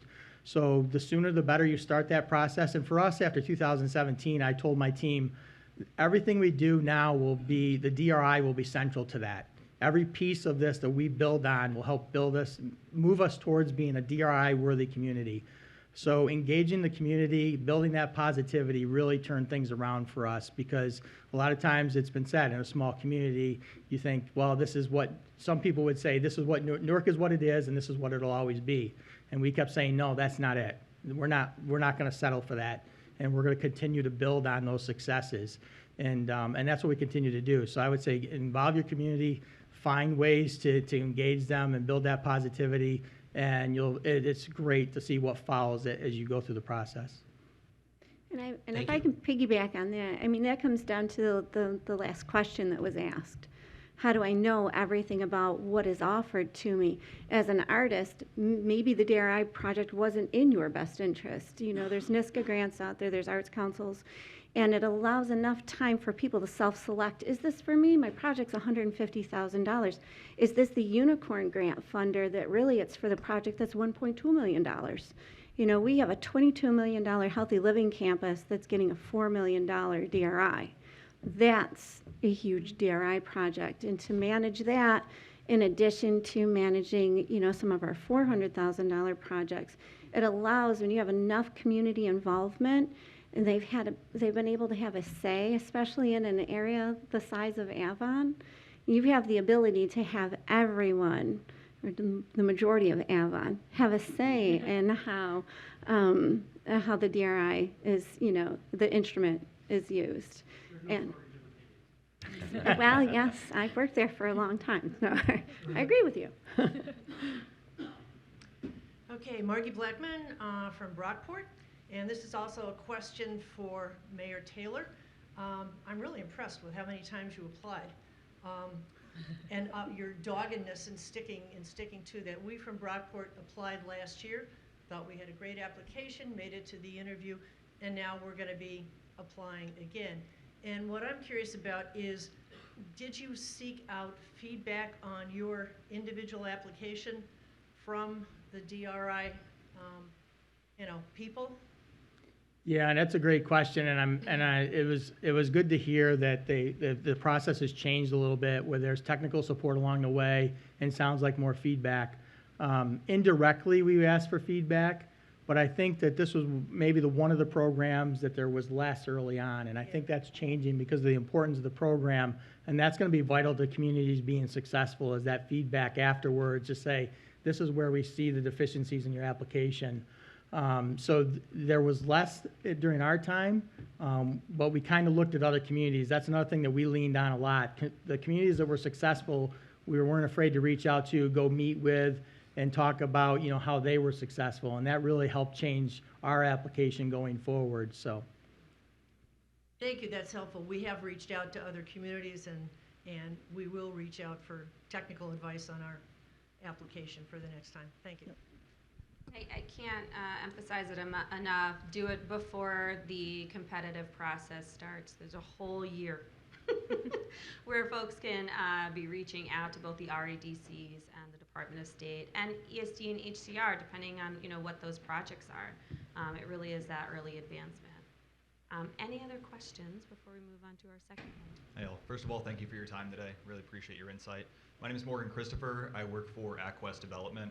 We're primarily a GSA and industrial developer. My question for you is, how can I, as a private developer, assist my municipalities in the application for these funds, as well as what does the process look like once these funds are awarded to a DRI community? How are those funds passed through the municipality to individual projects and that selection process? Thank you. Okay, I can take that. So a few things. I really do encourage that private sector, nonprofit sectors also be proactive in reaching out to your municipal leadership. The municipal leadership has a lot to do, but also needs to hear that information about where are you interested in investing, what is the people that you represent on a nonprofit, who are you serving, and what is it that they need, and how does that tie into the revitalization goals of the community. Providing that information and those talking points are extremely helpful to municipal leadership. It also really creates your value add into that process itself, especially if you do it early off, because it is really true. It takes a little bit for some municipalities to decide whether or not they want to invest the time to do the application. So if they already know that there's interest from the community coming straight to them, that is much more bigger motivating part than wondering if they're alone or kind of crazy for thinking of going after this. So I definitely say reach out there. And then I would say the way that the program itself works is the municipality applies, the RADCs go through a process of reviewing all of the applications. They then call in for interviews for the top or all. Every region has a different slate of communities that may apply.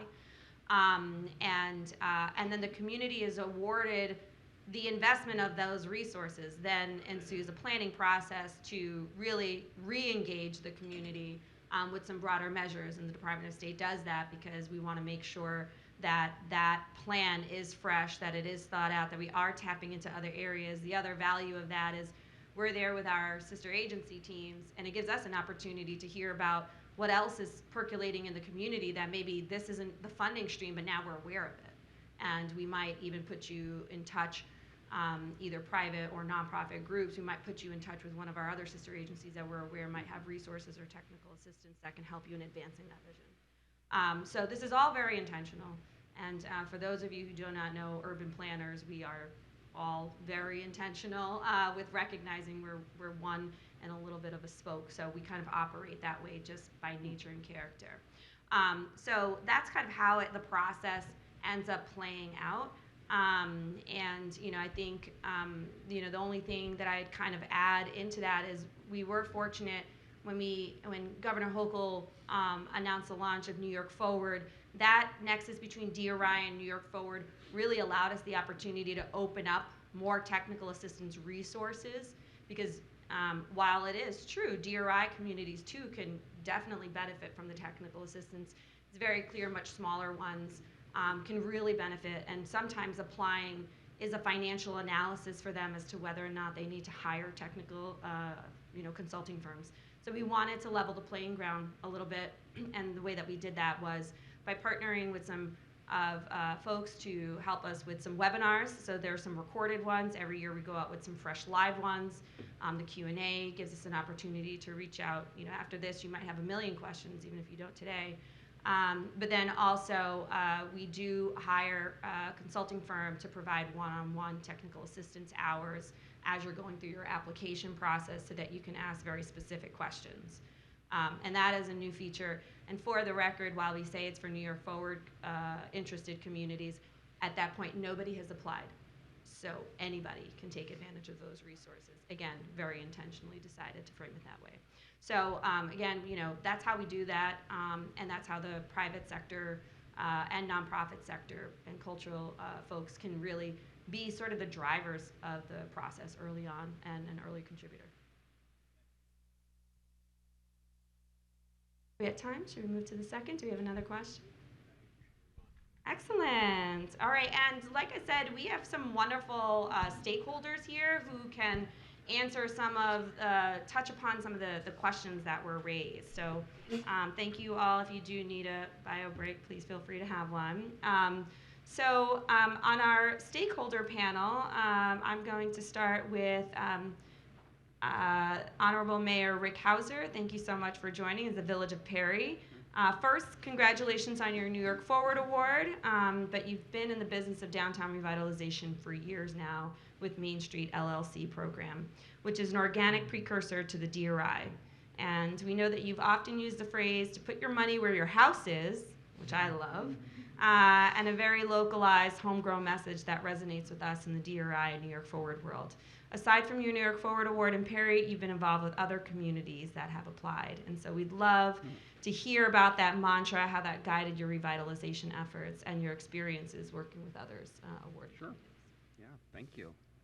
So just as context, the reason I've been involved with other communities is that my day job is as an architect, and I'm involved in downtown revitalization. So it was interesting to hear earlier that this program has touched 122 or so communities, because one of the things I always talk about is New York has the Big Apple, but we also have 583 little apples, most of whom are, I think, what's represented in this room. Those are the small cities and villages with populations of 25,000 and under, which is stunning. That is a pretty high density of villages and small cities, and I know because I've counted them all. So there's a lot of demand for this program. I think that's one of the reasons it continues to be so successful. There's also a lot of common concerns and needs and opportunities. So as far as what might be relevant to people in this room, I often think about, and what I sometimes come and talk about, are the importance of preparing and just recognizing DRI New York Forward is not a first step in revitalization, in my opinion. It is a lot of legwork, a lot of groundwork should be laid in preparation so you can tell your story. I think you have a much more of a competitive opportunity if you demonstrate other ways in which you have made progress, invested, developed plans. I often describe the importance of developing not just the public-private partnership that programs like this help represent, but the public-private people partnership. So that's the three legs of a three-legged stool. And so look at your community, a little bit of a litmus test. How are each of those three legs working for you? And that can often help you determine where you need to work. How committed and how competent is your public leg, your municipal leadership? How enlightened and how entrepreneurial is your private leg, the businesses and the building owners? And how organized and how active is your people leg? Do you have a people leg?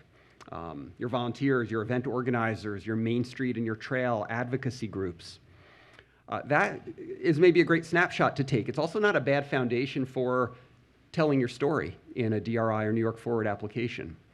Again, demonstrating that you are investing in these things, that you're thinking broadly about quality of life, that your outreach to people in the community isn't beginning, but is continuing. So this people sector gets back to what you were asking, which is this concept of Main Street LLC. In Perry, and then subsequently, I think, shared with probably about 24 communities across the state so far, it's really, it's a community-wide investment group. So it's essentially going to the people in the community and saying, instead of just me buying the building and then everyone else wishing me good luck and getting on with their lives, so what if everybody in this room, if you were all, say you were all Perryites, you all put in only as much as you could afford to not see again for a long time? So it's quite an argument, but it's the qualitative return on investment that you get. You can put in cash, you can put in sweat equity as architects, as builders, as lumber yards, as attorneys helping with the closing. You can raise significant capital for an anchor project. This is what we started doing back in 2007. We took on several projects along that trajectory. Then we kept doing it in different ways. We used a similar model for a brewery project where you weren't just rehabbing the building, but you also ended up with, in this case, 45 investors in the brewery, which also make for great customers. I do think one of the key elements of a Main Street LLC model is this idea that you all become community cheerleaders. If you've got skin in the game, if you put your money where your house is, you care about that future and you pay attention to downtown and Main Street and you become an advocate to your mayors and your municipal boards in a way you might not otherwise. It gives you focus.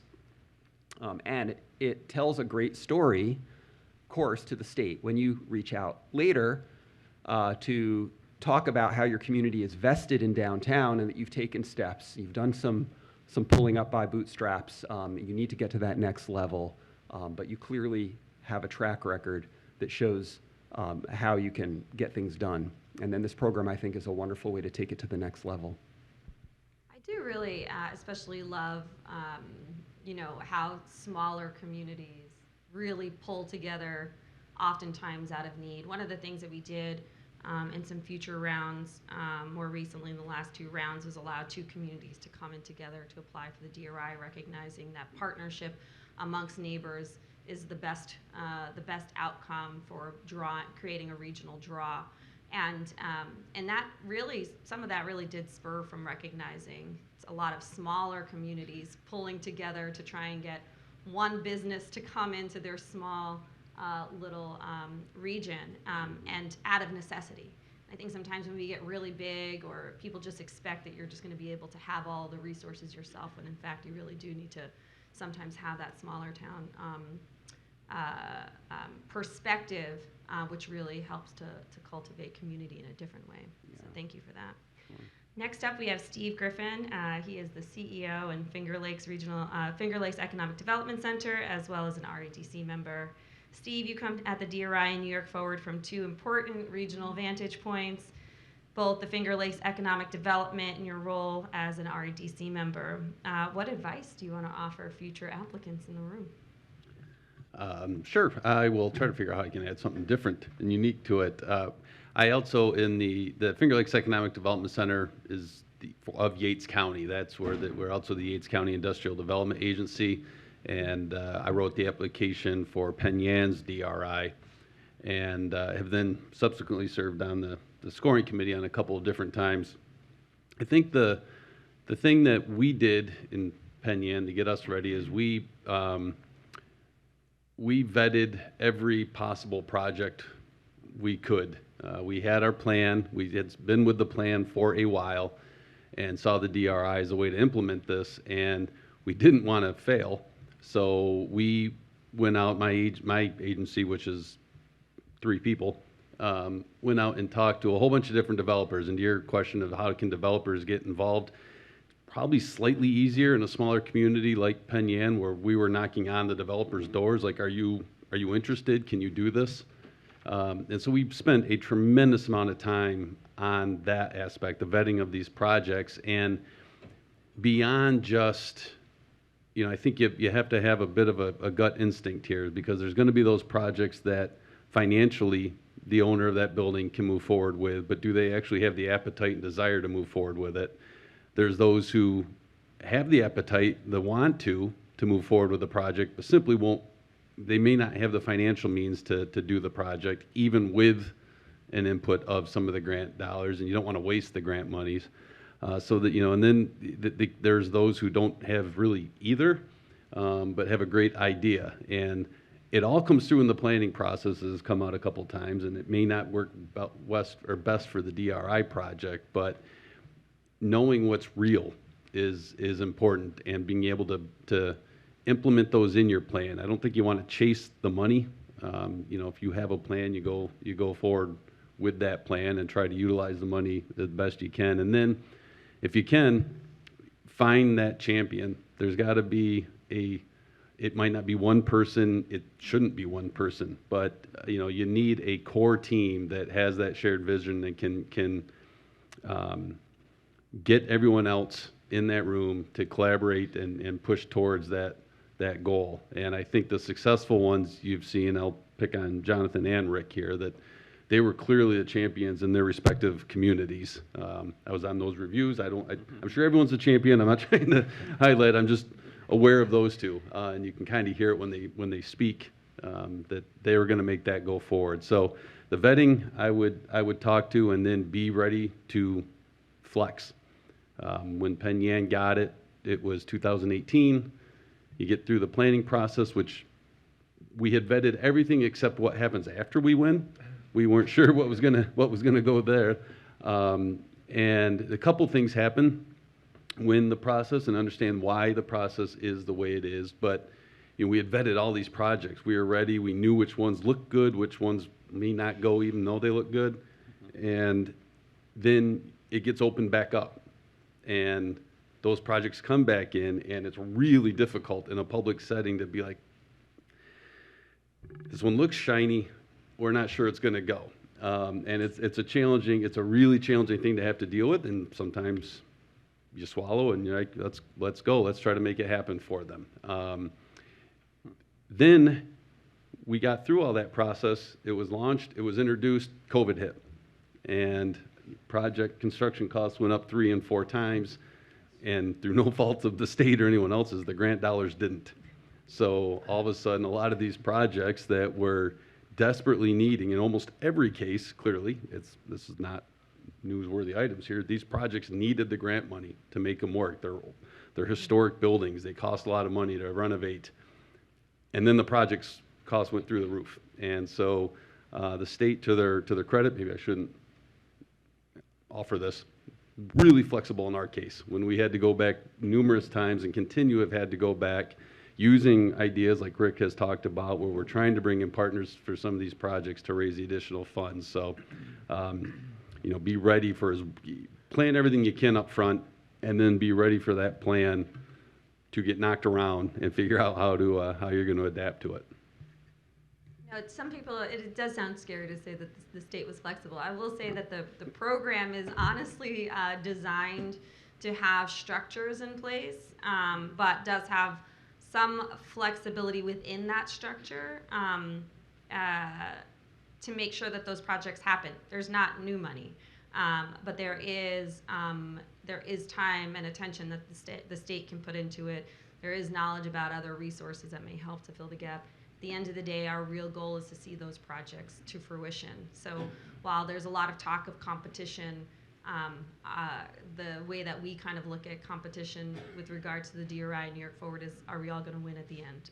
So no, that it is true. And COVID was very difficult. I will say from a readiness factor, it really did teach us that projects that we had invested in and knew, you know, we're going to take a little bit longer than the rest. You know, we really have to look at that even more tightly now, post-COVID, just because of the knowledge that the longer a project takes to start, the more likely you're going to have issues, and if you don't have that contingency built in, it's likely to falter. And the risk we really try to mitigate for is for the community to lose momentum through that, right? They worked so hard on the engagement. They worked so hard in coming up with new ideas. And sometimes those new ideas didn't get funded by the DRI or New York Forward, but because they were so excited, they were able to rally around and find other supporters of that vision of theirs. And so, you know, the last thing we want to do is get people to start to lose motivations and momentum. So it is very true. Brett Garwood, CEO of Home Leasing, whose project, whose DRI project has been talked about quite a bit today, which includes the $4 million in DRI funded, it's not a $4 million project, but $4 million DRI funding, Main and Clinton quarter. It's a project that includes affordable housing, which of course supports Governor Hochul's pro-housing initiative. It will contribute to the vitality of the downtown and economic development within the city and region. Certainly talk about how important this particular project is, and I had a chance to take a look at it earlier this morning. But maybe also, if you wouldn't mind, just from your vantage point, you know, share a little bit too with the people in the audience about, while Home Leasing is a little bit of a special type of development agency, but maybe a little bit of tips too about how they might help to encourage developers to be interested in their application process. Sure. This Main and Clinton is actually the third DRI project we've done.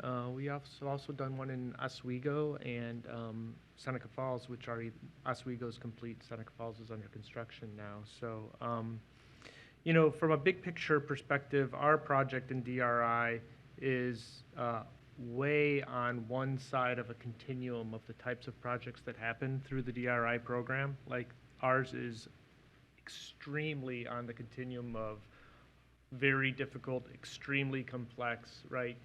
That type of project that takes a developer like Home Leasing who specializes in extremely complex projects, right? So the benefit of the DRI program is when we take a look, you know, Home Leasing is a very much a mission-oriented group. And one of the things we like to do is find problems in communities that need solutions for which a company like ours is kind of uniquely qualified to try to come up with a solution. And Main and Clinton is the poster child for a program like that. The thing about DRI is it provides that additional resource and that additional shining a light on the priority of a thing to make it feasible when it would otherwise not be feasible. And so we took the DRI, the possibility, it was really just the possibility of the DRI funding gave us the courage to go out and get site control of these properties, which was the very difficult problem that hadn't been solved over the last 30 years or so on these corners. And the award of the DRI to our project specifically gave us the courage to actually purchase the properties, which was an insane amount of courage, I think. We won't regret it because we're going to start soon. So that's the most, from my point of view on projects like that, the types of projects that must get done in order to be successful. It's one of the points that you made in the audience, like how do we be successful when we have all these problems? Well, one of the ways you do that is you solve the things that must be solved in the community. Because every other corner at this intersection has flourished after being in real difficult circumstances already. This corner has not, and it wouldn't have been addressed without the DRI funding. So I'm not sure I touched on all of your questions or Maybe you want to answers, share a little bit about the plan on the interior, but I Sure. think just also for the audience purposes, any tidbits you have for their, getting interest from the development. Obviously, home leasing, again, does some specialized things, but.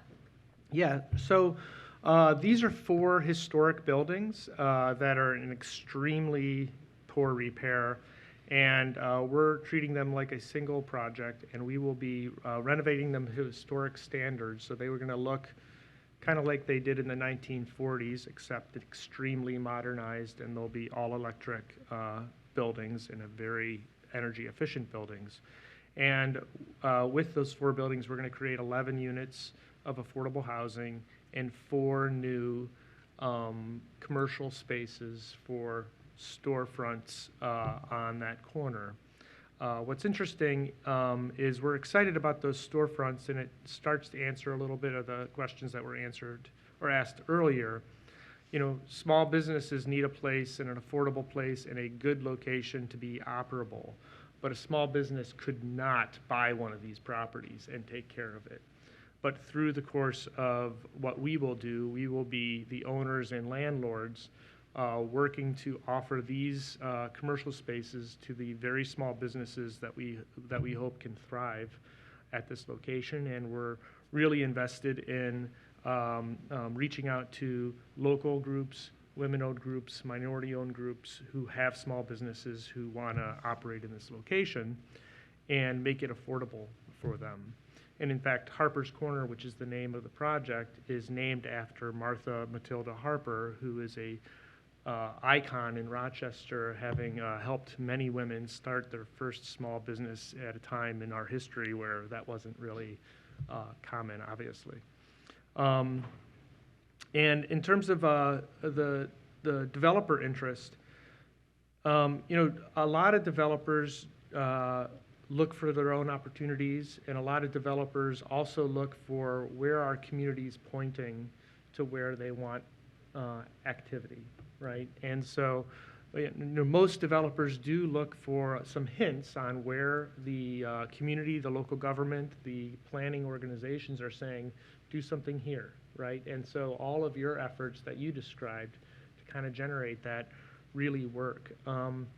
And that's kind of what, that's not kind of what happened, that's exactly what happened here. A lot of projects besides this kind of obvious one that wanted to happen came as a result of that planning process. And a lot of those planning meetings were actually in this room, and I obviously participated, but we were a participant. You know, we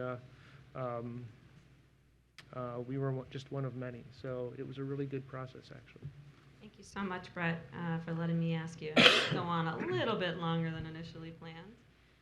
Next up, we have Jennifer Gabriel. She is the CEO of the Women's Hall of Fame in Seneca Falls.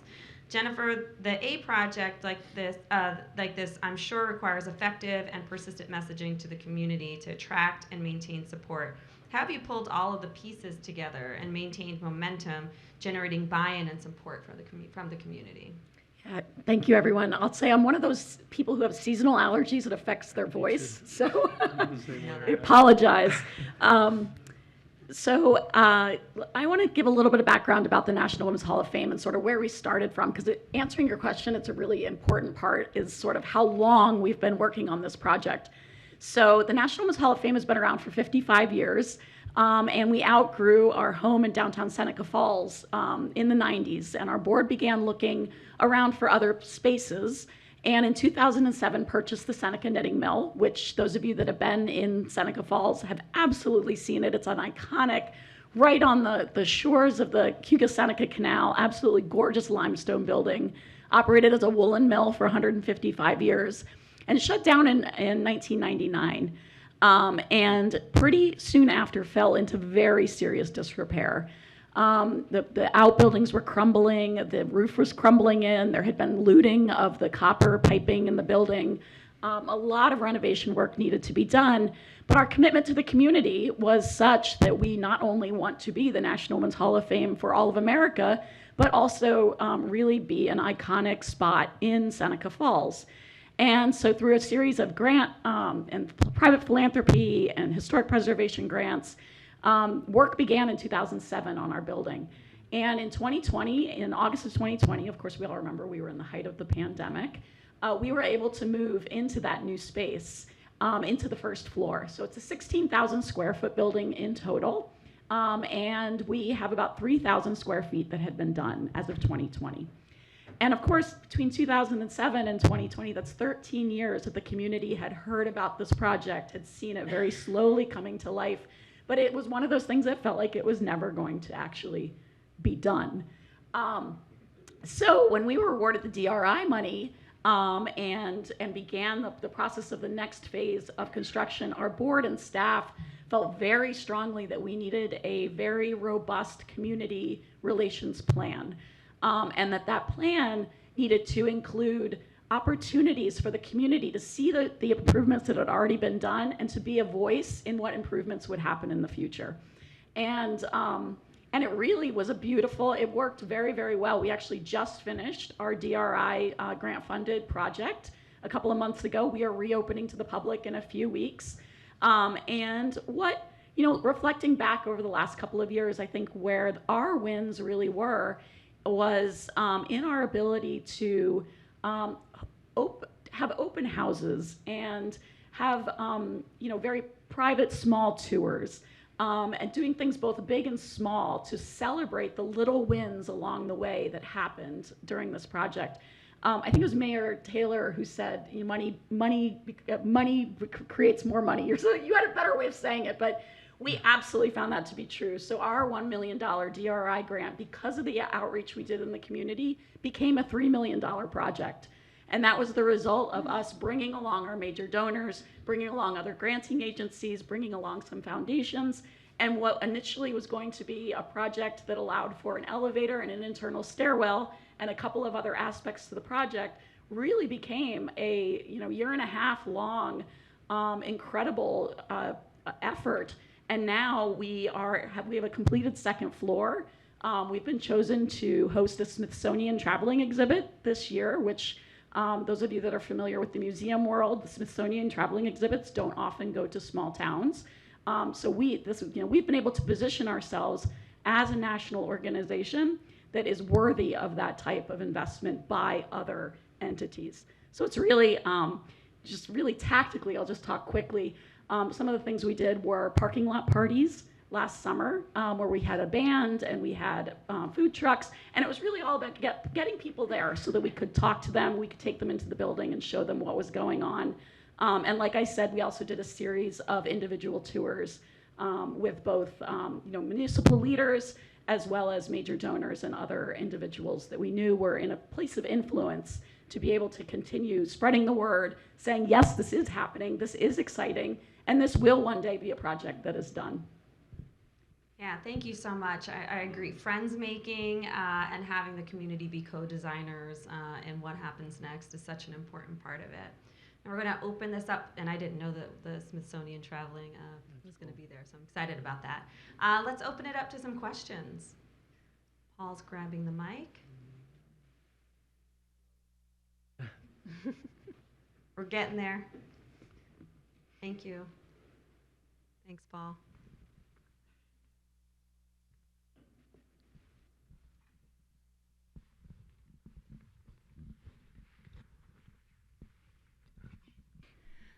All of you have expressed how wonderful projects are going on in your communities, and I guess my question and concern is, why do we allow as communities these buildings to become in such disrepair that it takes all this effort and money to restore them, first of all, and how are we keeping accountability in the process so that we're not here again 15 years, 20 years from now? Because like I said, I'm old and I've seen Rochester's downtown revitalized like 3 or 4 times now, and I've seen buildings go up, buildings go down, businesses come in, businesses go out, and it looks like it does now. So how do we prevent that from happening so that we as taxpayers aren't paying again and again and again for projects that take a long time to create an effect and very little time to fall apart. I'll take an early, but this is definitely not specific to Rochester or specific to New York State.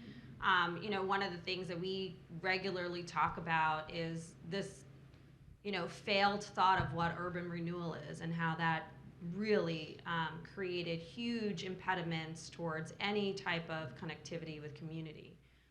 And the scars of that are so visible, not just physically, but also in community, family, people. And so, the one thing that I will just say specific to this program is a lot of economic development often focuses on this one big job generator, and then when that job generator goes away, what happens? This program actually doesn't have requirements on job creation, and that's what makes it a little different, and that's one of the reasons kind of why it sits within the Department of State. It's a Department of State program because it's plan and then act. And the way that we look at the projects is really about how they kind of knit together to make a community more whole, so that the development and the revitalization isn't just holding on by one singular thread. And it's not a ton of money either. I think sometimes the big money always goes to the big thing with the big outcome. And we've been so grateful at the Department of State that Governor Hochul understands that there's more to life than just the one big thing, and that the value of this program really is on how it touches and how it can enhance a lot of different things, but our focus really is on that sort of community connectivity, and what the quality of life is, and the idea that quality of life is what brings economic development. That's a little bit of a flip around. That's also a change in perspective that many of us help continues. Again, another shout out to urban planners, right? Is that that's kind of like our thought process is, can you walk the area? Do you feel comfortable in it? Do people feel quality of life improvements? And when they do, a lot of other things come, and they just come a little bit more naturally. That is really hard to describe to people when you can have something that's more focused on, well, if we do this, then we'll get this job. And so it's just a little bit of a different program. That's not to say that there aren't a lot of other economic development programs out there that are more focused on, doing specific cleanups or bringing in big industry because people do need jobs, or bringing in workforce development.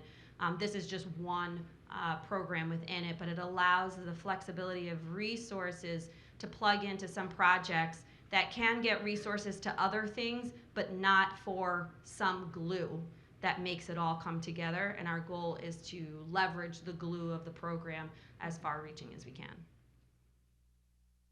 I'll talk a little bit about that topic. I'm a city planner too, so I love the shout-outs. And I've been doing work in Rochester from many different perspectives since 1997 when I moved here.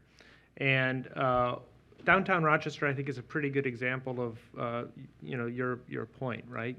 I was part of an effort to demolish a mall, right, that was built in the 60s that failed by the time I moved here, right, and revitalize it, right?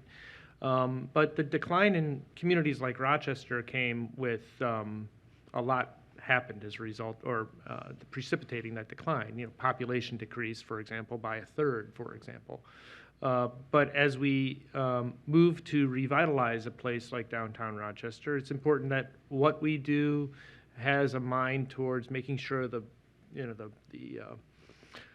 core, the baseline economy of the downtown Rochester actually is also starting to improve, but also that you bring everyone you can with it. In downtown Rochester, in my time here, has gone from about 4,000 people to 10,000 people. So these investments aren't happening in the context of decline. They're happening in the context of still some very difficult challenges that we have to address, but also some momentum. And that you're not doing just one thing. You have to do many things, and you have to keep your eye on making sure everybody is part of that solution. And you have to keep an eye on making sure that you take the risks that you want to take with public funds and try to put them in projects that will succeed and be sustainable. But I don't want to go so far as to say that we shouldn't risk any public funds on a project that may fail, because then you're not taking on the hard projects, right? You also need to take some risk here, and not everything will work out perfectly. You know, Rochester has some examples where things didn't work out the way that you wanted to, but worked out differently. High Falls, for example, is an example of that. You know, the original vision of High Falls didn't work out, but it's been successful in a way that happened as a result of pivoting from what didn't happen. Can I just ask, were you asking like why some of the buildings are just left to No, be we in didn't such answer. disrepair to begin with? We probably don't have always the answer to that. The DRI can be a solution to it. A lot of times, like I can use one of our projects. It's an iconic department store right on Main Street in Batavia called Cars. And for 20 years, it sat vacant. It doesn't have anything that can be cited as an inadequacy against the owner to say, you know, your windows are falling out onto the sidewalks. There's nothing that they can be charged with as being wrong other than they own this fabulous building that everyone has all these great memories of, and it's just sitting empty. Empty windows, there's nothing, and we can't force the owner to do anything with it. And so the DRI program actually was a fantastic opportunity for the owner and his partners in his LLC to say, now I can afford to do something with this, because there wasn't anybody else doing anything with it all along. Why it sat empty for 20 years, why did he buy it and let it sit there? We don't have an answer, but sometimes it's just that, as Keisha had said, resources and the availability of people that actually go around. You can give as many tickets as you want for code violations. Some of these buildings are still just going to sit there because there's not enough people, enough manpower to go around and say you need to do something with it.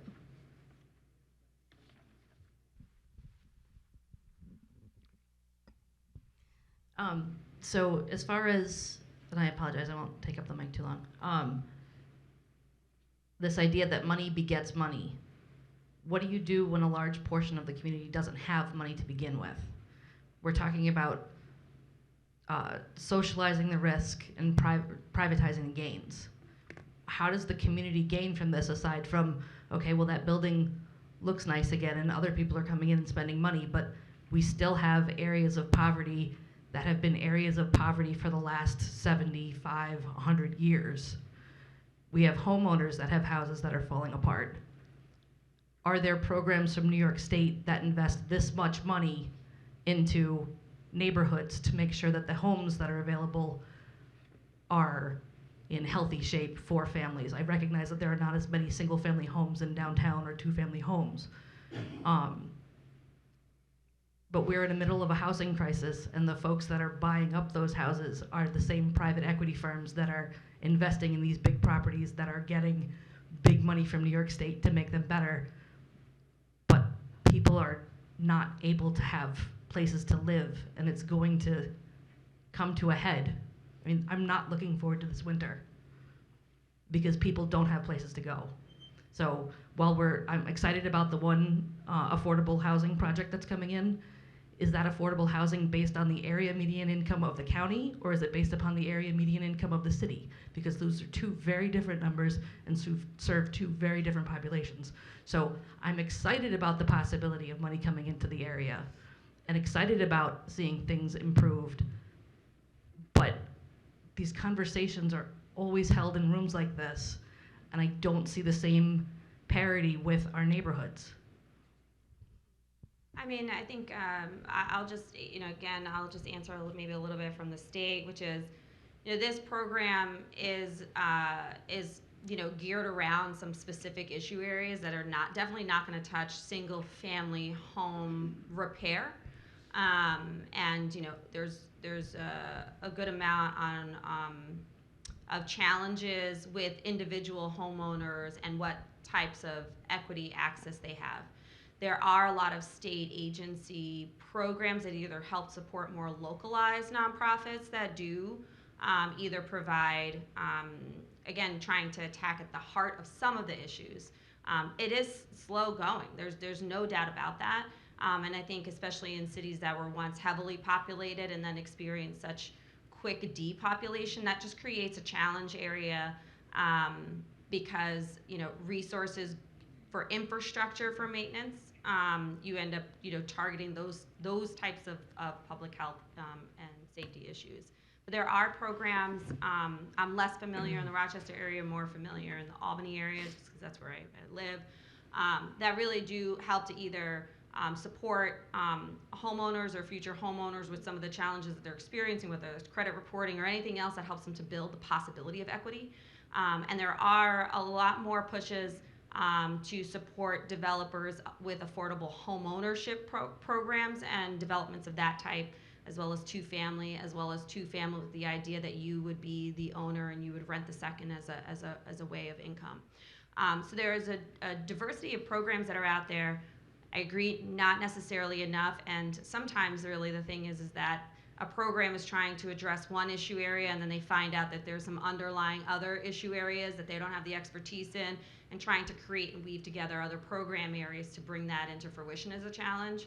Again, not necessarily for the panel here. One of the things that I was involved in earlier in my career is the Empire State Supportive Housing Initiative, which really partnered together HCR's financing at the same time with supportive housing operators, so that they were not chasing each other, but trying to bring that quicker together so that those projects could be built and occupied as fast as possible with a wider range of supportive housing needs, which weren't necessarily being met as much by the development industry, because certain populations that need supportive housing, quite frankly, are have less security either through Medicaid payments or other things, right? And so there are certain populations that just were eligible for supportive housing, but the housing wasn't there.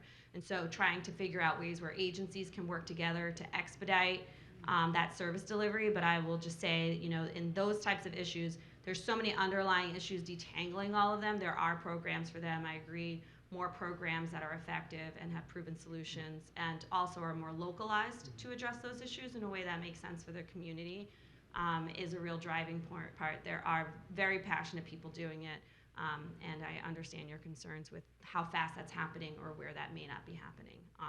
But again, we hope that this program helps to instill more development interest across the board, more partners, and that also very much includes nonprofits. So while we didn't talk about it here, we do fund quite a bit of different types of, whether it's a YMCA, other very, very low income housing. It's a range of things, but part of that is what people are bringing in during that engagement process to make sure that those projects are showing up.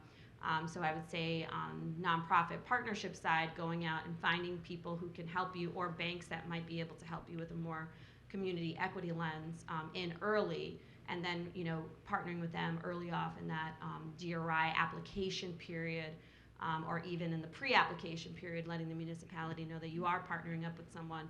This is my skill set, this is their skill set. It's coming together to make a more secure project that can move forward is a good strategy to have. And again, our hope is that at least this process is helping to spark those partnerships, so that some of those projects can make it into the planning, the funding list.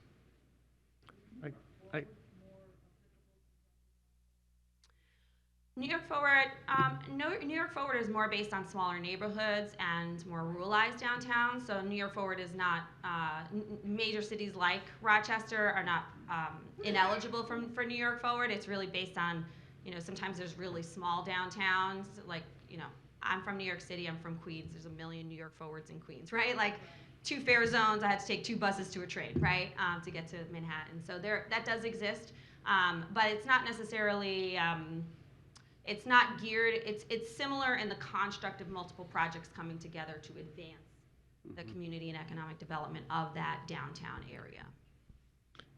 Yeah, I'll add a couple things if I can. You asked some things about neighborhoods, and we could talk about that, but this is a downtown forum, so I'm going to concentrate on the downtown aspects. But, again, we do community development projects, and we've done several things in downtown that cumulatively probably have touched a lot of the resources that you're talking about, but also have tried to, and one of the reasons that for Harper's Corner, we wanted to create our 11 units in this kind of middle income range is because we've done a lot on the high end and the very affordable range, and we hadn't yet been able to create some of that missing middle affordable housing, and that's why we did it here. But if you look at the 4 projects or so cumulatively that Just Home Leasing has done in this few block radius, we'll have created 216 housing units.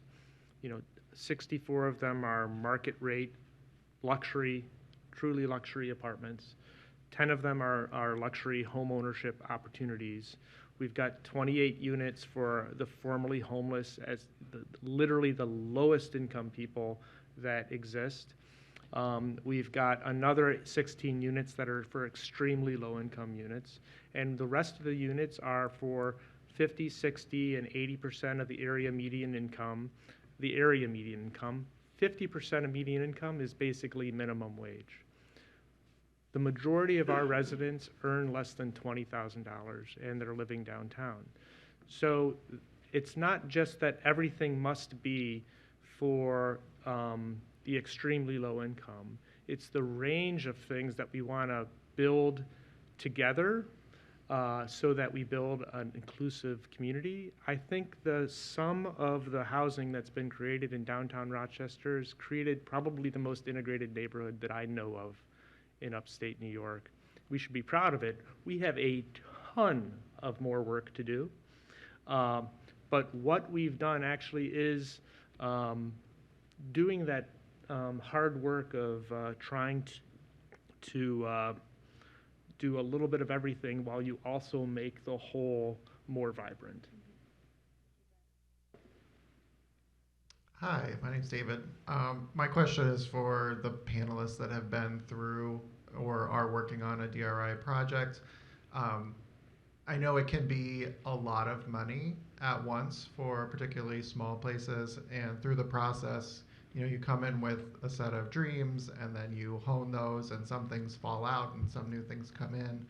I'm wondering if folks can talk about things that ended up not working, lessons that they learned through the process, and how kind of your end vision evolved from where you started. Well, I can definitely take this one. We did a lot of pivoting. So when we were awarded the DRI funding and then went for other grants and some other philanthropy, and we started with this budget of $3 million, our hopes and dreams were huge.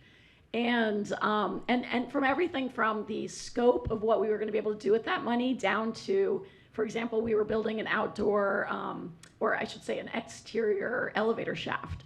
And in order to stay aligned with the historic preservation efforts and sort of the look and feel of the other brick in the building, we created this really beautiful, intricate quilting.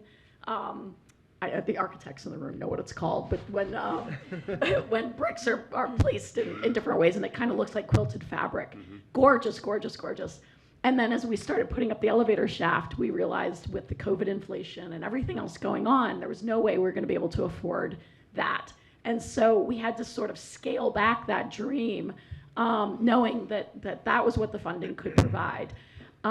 We had a lot of other examples like that as well. I think that for us, the reason that it worked well and we were able to pivot so quickly and so many times was because we had just an incredible group of 4 volunteers and myself who were meeting literally 3 to 4 times a week to make decisions, to go over plans, to constantly say, okay, we got to cut $20,000 here. Oh, we've got an extra $7,000 that just came from this, where are we going to put that? And I think it was that team that really made the difference. And that is what I would recommend for anyone who is embarking on a project, is it does take a very knowledgeable team that is willing to really roll up their sleeves and get it done. Even just the grant paperwork alone, requires quite a bit of work. So when you're assembling your team, make sure you have thought partners, but also people that really understand and how to navigate the various scenarios that you can anticipate coming through. I'll go, because I think every single one of our projects had to flex. I don't think there's a single one that basically made its way through as originally intended. A lot of them, you're sitting back down with the building owner or the developer and looking at the plan. Some of the larger ones went from upper story long-term rentals to that's not going to work, to all right, we can make it work as short-term rentals. So what was going to be long-term residences is now looking to become a boutique hotel to make it work. There's others that we call them right-sized. So the village of Penn Yan itself had quite a bit of streetscape and park improvement projects that got unfortunately whittled down, but you go through almost the exact same process over again with the public and say, okay, out of the original plan, what was the most important to us, and what can we still get done with it, knowing that, you know, we have basically a third of the money we had before, capacity-wise, right? Same dollar value, but it's only a third. It's worth a third as much now. So basically, you're going back to the community, back to those same partners, and getting their input. And that's what I mean a little bit from the vetting process of who you're working with. You know, what kind of appetite do they have for that risk? Because no matter how much you think you got it going, there could be something that comes and takes you out at the knees. And what's fortunate is Keisha's staff is extremely user-friendly. So they're responsive, and if you have Patricia O'Reilly's staff working with you as well, you have the best of both worlds to really help. You don't have to do it. You're not doing it alone. Thank you for that. They really are a great team. I think the other thing I'll just add too is in that pivot, you know, when federal resources started coming out, a lot of folks were just looking at the plans they already had in some of those streetscapes, whether it's a Fed DOT application or something like that, because they already had a lineup of projects or portions of projects, and they had already written up the narrative about how that helps the community. So there's a lot less work that needs to go into applying for either other state funding, foundational funding, or federal funding. Thank you guys again. Next question is just going to be, once a municipality is awarded DRI or New York Forward funding, is there any oversight or guidance from New York State in regards to the allocation of those project funds to those individual projects, or is that solely up to each individual municipality? First off, your question just reminded me, there was a portion of your last question I didn't answer. And so when the community finishes its strategic investment plan, which we call the SIP, that includes the priority projects. It also includes projects that didn't make the cut as a priority project but are included in there. And again, this is why communities use their strategic investment plan for a wide range of other funding opportunities they pursue. And then the state looks at those strategic investment plans and awards $10 million worth of project funding. So some of the projects within the strategic investment plan that have been identified as priority projects do not get funded, and intentionally there's more projects on that list.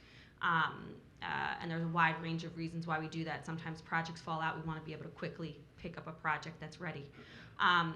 But the municipal projects, you know, are funded directly with the state.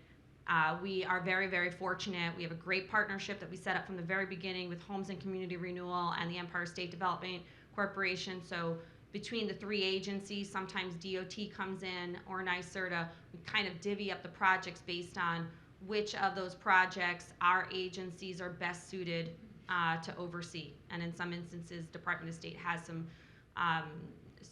projects we can't fund because we are an agency, state agency, we don't have an authority arm. So the private sector projects may go either to Homes and Community Renewals, one of their authorities, or ESD directly. And yes, there's some oversight in the sense that you now have a contract with us, right?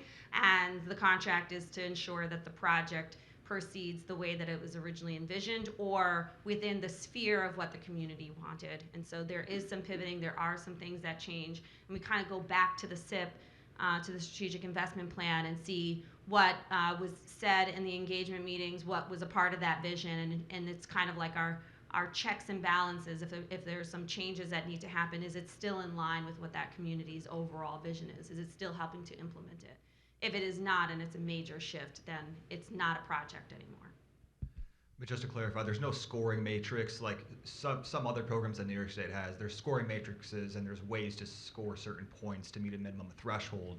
Is there anything of that sort in relation to the municipalities handing out the funds? Is there any scoring matrix, or is it specifically wherever that municipality intends to put those funds, wherever their priority is, or is there something standardized across the board? So to some degree, you may have heard a little bit of the frustration of the program, which is you go out, you do your DRI application, you've done all of this engagement, you have a list of projects that you're like, this is demonstrative of what the community wants, and then we say, great, we're going to start over on the planning process. You're going to make sure you invite, if there's anybody who wasn't able to attend your original meetings, your pre-application meetings, they can come to this one. And some really great ideas come up and new projects come up as a way of that. It's actually the state that takes all of the strategic investment projects come by way of that effort. The mayor or the town supervisor is the local planning committee co-chair alongside with a member of the REDC. And there's a local planning committee, and it's that committee that votes and determines the slate of projects to be identified as priority projects in the strategic investment plan. That strategic investment plan, to some degree, you would consider it your second application to some way, but it really is, here are all the projects. If they could all be funded, we would love them. And then the state looks at them and says, which of these together, right? So what's a good mixture of projects that together help to advance community and economic development? We're not going to put $10 million in one project just because the municipality is their favorite project, right? Mm-hmm. It's not really about that. It's really about how do we bridge all of these things together. And so you'll always see a range of housing, some ones that create some job, retail, economic development. Hopefully we'll bring a new building online. There's a nonprofit organization, childcare. We have a couple of different goals we try to go after, but it's not as strict a scoring matrix as other programs because the competition really starts at which community gets selected for the award that year. Thank you. And there is another round of this. I'm so sorry I'm taking all the answers from the next.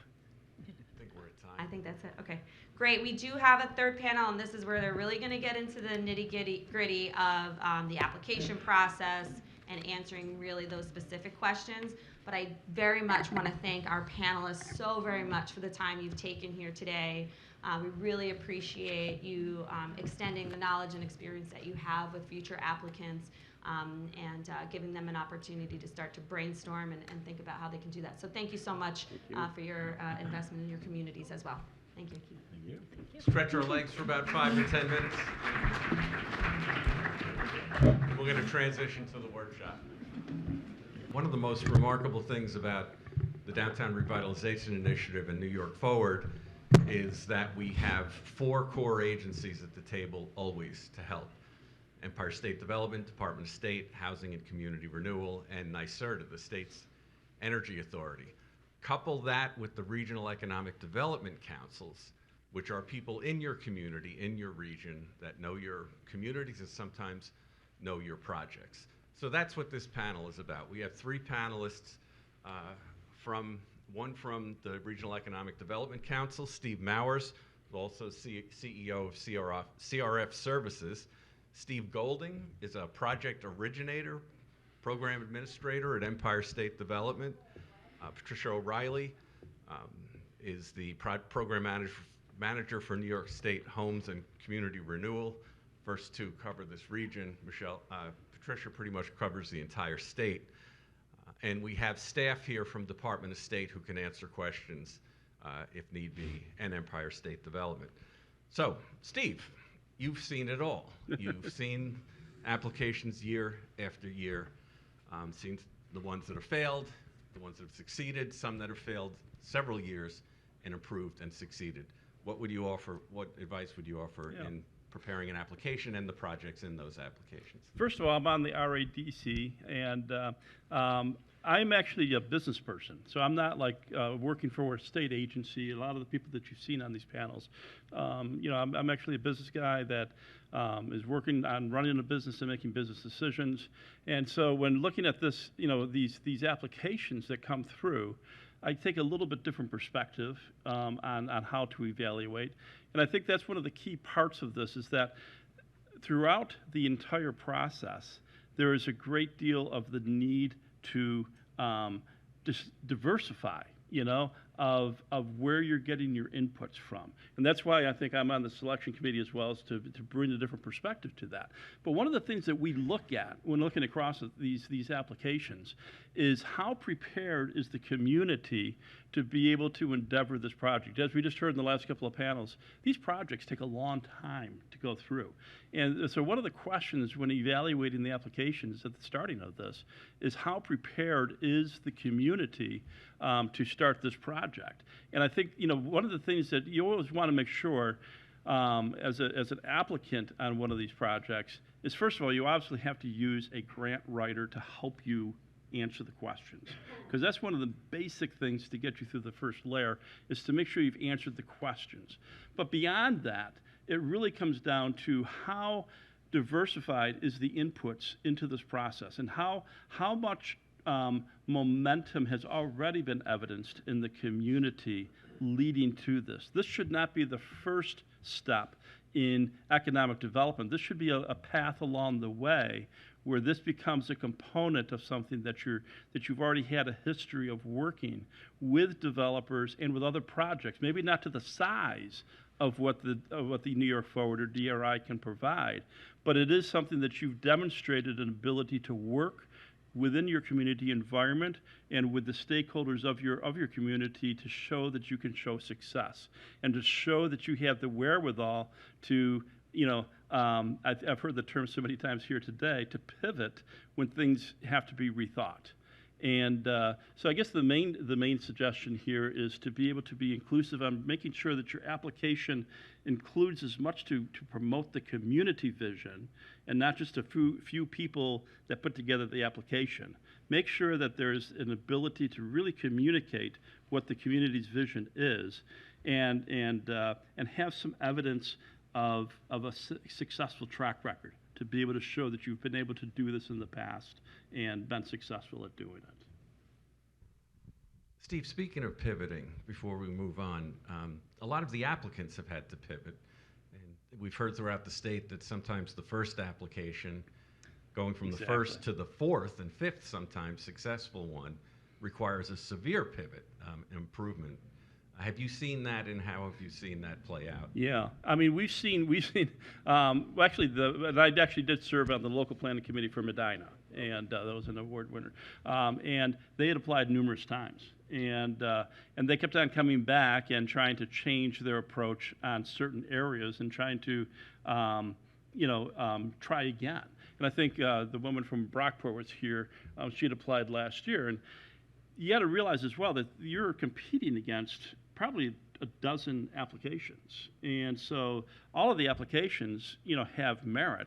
It's just a question of where can you really, do the best. Ask for feedback, and I think this has kind of been one of the things that has come up. Ask for some of the technical support if you are filling out applications to be able to refine certain areas of your application so that you can do better next year. It's not personal. Remember, we're up against 10 to 12 communities in this application process. All of them are worthy of merit, but it's just that you got to keep on trying, and I think that's part of the ultimate test of this is to make sure that you can keep on coming back and trying again. Pivoting and persevering, two P's. Right. Steve, you're steeped in projects themselves. You've seen the good, the bad, and the ugly. You've seen the pivoting, and you've seen the projects that come through the DRI. How would they prepare? How would they convince the state that the projects that they're including are doable, are ready? Well, that's very important because, you want a good mix of projects, both looking at all the goals and strategies within a DRI program itself, but also within the community to revitalize that downtown area. Most importantly, I think a couple things for projects. One being their ability to undertake and complete the project. Probably the biggest problem we come up against when working with a sponsor of a project is really some are very experienced and have done this before, and it can easily, or not easily, but can obtain financing for the project to complete it. Other times you work with a small property owner, may own a 3 or 4 story building that is old and is going to take a lot of work and a lot of funding to get done.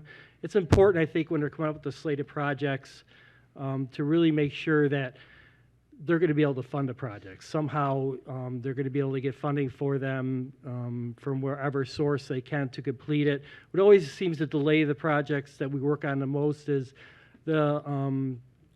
just the problem of getting the funding for the project. So I think that's important. Also, understanding that sometimes the project sponsor again, doesn't have a lot of experience, and to really work through some of the regulatory issues that could impact the project and the budget.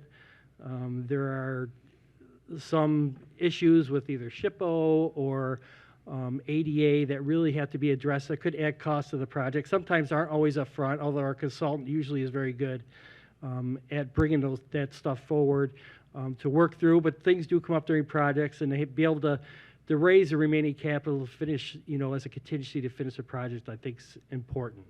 The types of projects it's most important to be able to take on projects that we know will be completed in a timely manner, I think. Thanks, Steve. By the way, Steve, in case you haven't noticed, is the third Steve on the program today. So we're Steve heavy. Patricia, we all know how important housing is to the state, to the economy, and it's driven home by the governor's programming and her emphasis on housing. As a staff member, as a program manager at HCR, what advice would you offer in terms of lining up an affordable housing project or a mixed income project? Sure. First, you mentioned diversity, Steve, number 2, I guess, technically not 3. But I think, looking at your broad potential diversity of projects and, diverse in project type, right? So the DRI is just kind of that larger overarching funding source that can fund a new park or something having to do with your streetscape, a housing project, whether that's small or large, private development. It is for capital improvements. So really, I've seen the most successful communities be the ones who tap into that diversity of the project types, that they have a little bit of public, a little bit of private, some not-for-profits that are actually doing an art center, or there's a theater in your downtown. I think the most successful ones have been those that touch on all those project types and impacting that, bringing that full project where you'd have to go to, 3 or 4 different state agencies to actually achieve that. Through different funding rounds, whereas this, you could tackle all those projects within 2 to 5 years. I think that's just something that I wanted to mention in terms of diversifying your project types. Maybe there's a situation where you have a lot of other funding for maybe public projects or other things, and maybe you want to make sure you plead that case of maybe why you don't have this certain type of project type that you have in your application. So maybe it's being funded by other source, maybe there's not something out there, but that's something to do. But to Paul's question, so just recently, that was passed in the budget is the pro-housing initiative that the governor has. So for those of you who are thinking that are applying in the next round, get that letter of intent in to HCR. To be designated as a pro-housing community. Do that now. There's no reason to wait. That not only helps you tap into DRI or New York Forward, but a list of other resources that's been identified that will give priority. You've heard a lot today about how there's going to be a slate of projects that are put forth. The state makes kind of that final scoring decision of which of those ones are actually going to be funded, but there's still those other projects out there that might actually not be funded by DRI, but they're still in that plan. A lot of work has already been done to put them forward, so you really there's other opportunities, right? That you're going to have other projects that are be funded by other funding sources. So making sure that you're a designated pro-housing community is something that can also help tap in and give priority to other projects that might not even be funded through this initiative. Wonderful. Thank you for that. Open for questions.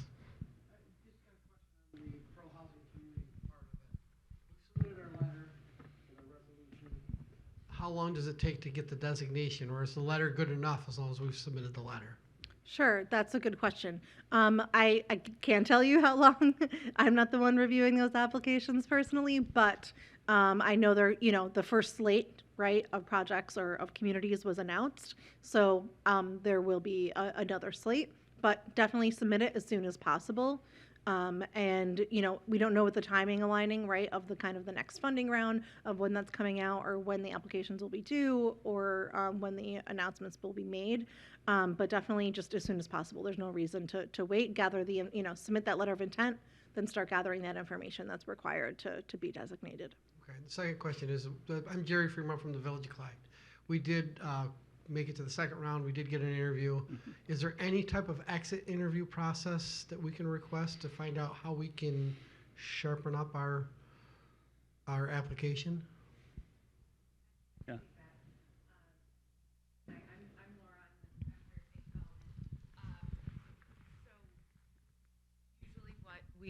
I say usually, the last 2 years, now that we've had a forum for 2 years, we recommend this step, so thank you for coming, and then I can be your debriefer. Yep, so you can hand that to me. Yep. Yep. And yeah, usually we try to separate it from the Department of State because of the implementation, so that's kind of like an ESD task, and we're happy to offer a debrief to any community who has applied and not been awarded. Yes, and everybody, please take advantage of that opportunity. Hi, my name is Christy. I just have a quick question about funding. As somebody who bought a rather large historic building that we're trying to redo and hoping to get some help with one of these grants, what are you looking for funding-wise? Is it a certain percentage from a small business owner to be able to show? Is that dependent upon how much the entire municipality gets for the grant or just what the building itself is getting? I can add a few things on that. And first of all, I do want to clarify something about funding in general about the program. This is true with most grant-type buildings. And if you are applying for these programs, this is something so you aren't caught with a false expectation.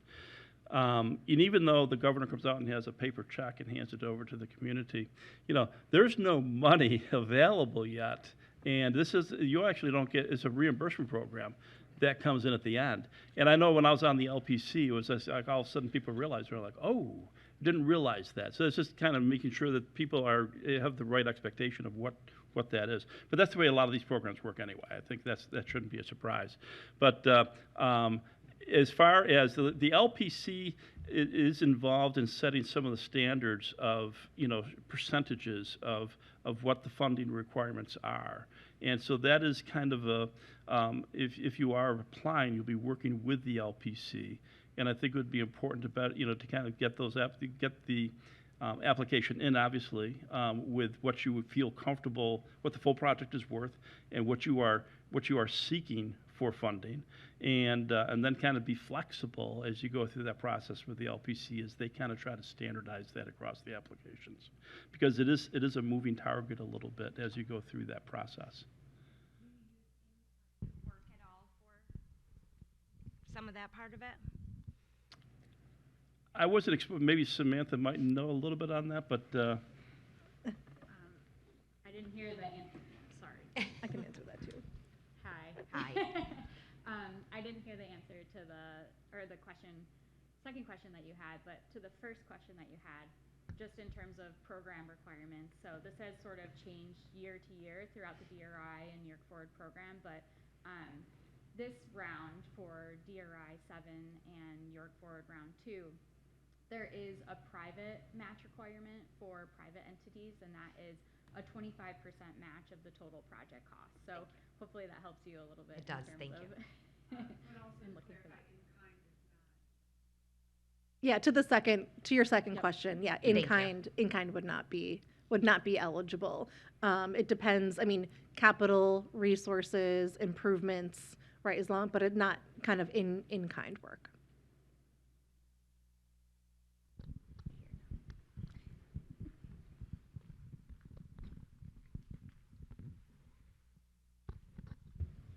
I have two kind of related questions. And the first starts with an observation.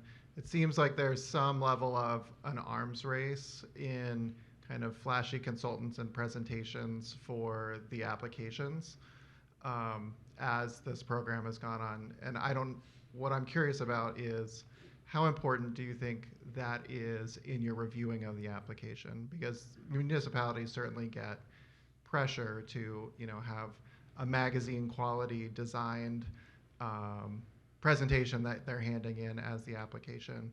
Is that something that you consider important or in your reviews and what you see when? And then the related question is, what range of mixes of public and private partnerships are you really looking to see in terms of projects that a municipality is doing and projects that are nonprofit or for-profit partners? I can attempt to address part of that, but each regional economic development council is going to develop their own committee to score, and there's a number of people on that committee. I was one of the people on the committee, and I think they take an attempt to diversify that committee. And I know, speaking for myself, I don't take well to flashy presentations and stuff like that, so I think you have the structure of the selection committee process working to make sure that there is a level playing field in that process. And people come in from different perspectives. Like I said, I was like more of a business perspective. And then there's other people on that selection committee that come in from an economic development committee process and from from not-for-profit and stuff like that. So from all of that, we kind of then digest that and we'll kind of come up with a answer. So I would not recommend, that approach of going flashy and stuff like that. The message comes through and I think it can be picked up by people that are on that committee. Private, public, it should be there, So as far as the flavor of that, whatever the community is whatever you're hearing from the community speaks best. Where does that vision come? You should have both, so that there is that representation there. Yeah, I think so too. And, just having that diversity, because that is, there is no downtown revitalization without that, diversity, right? Diversity is sustainability. So unless you're having other sectors or other funds or other sources covering one of those major sectors that you'd want to communicate, there should be a mix. It doesn't need to be a certain percentage. But, I think after doing some public forums, getting the community involved, you're going to be hearing that anyway, right, of the different uses. They want to see this type of small business coming into the town, or they want this park to be revitalized so it's more user-friendly. I think you're going to end up hearing those diverse comments from the community anyway, so having that diverse mix, I think, would be really important. And to your first question, I think just highlighting your uniqueness, right? Like, what is different, right? Why is this community different and ready?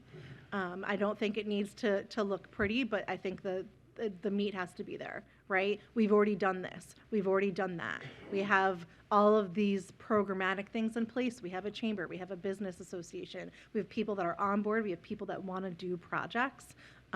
Showing that, because at the end of the day, they're capital improvements, right? You need people who are agreeable to take on, this project, to invest in it, to be able to handle the reimbursement structure. So there's a lot of things that do have to be kind of in place to show us that, this community is ready to go. I don't think it needs to overly look pretty, but bringing a unique component or delivering it in a certain way.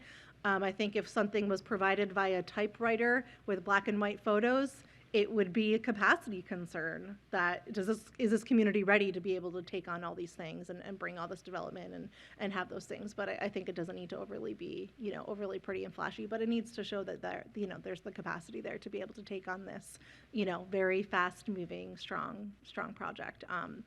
One thing that I'm going to give a shout out to myself, I guess. But for communities that feel like they're not ready, obviously they talked about the technical assistance in terms of getting ready to apply for this program through Department of State. I am the program director for the New York Main Street program. One thing that we offer is technical assistance in the way of, hey, do you have a bunch of buildings that are owned by people, but they have no idea what they want to do with them? They're sitting there vacant. Yeah, maybe I'd submit a project through the DRI if you got it, but I don't even know what I would do with it, right? Do I put housing on top? Do I put office on top? We do have a technical assistance program that's part of the CFA where you can apply up to $20,000 to do that same thing. You hire an architect, you hire someone to go into these buildings and say, hey, this is what you would do with it. This is what's feasible. These are things that we could do. So that is something that could be a precursor to getting ready to be able to submit an application for DRI or forward. Just my shameless plug. May I ask a question? I guess so. Thank you. Sometimes the community has a lot of good projects, but they don't necessarily fit. We use the term synergies, creating synergies, projects that build off of one another. And I read some applications, it's not my job, and I've seen that, real projects, but there's no cohesiveness. Would any of you like to speak to that somewhat fuzzy but very real concept of project synergies?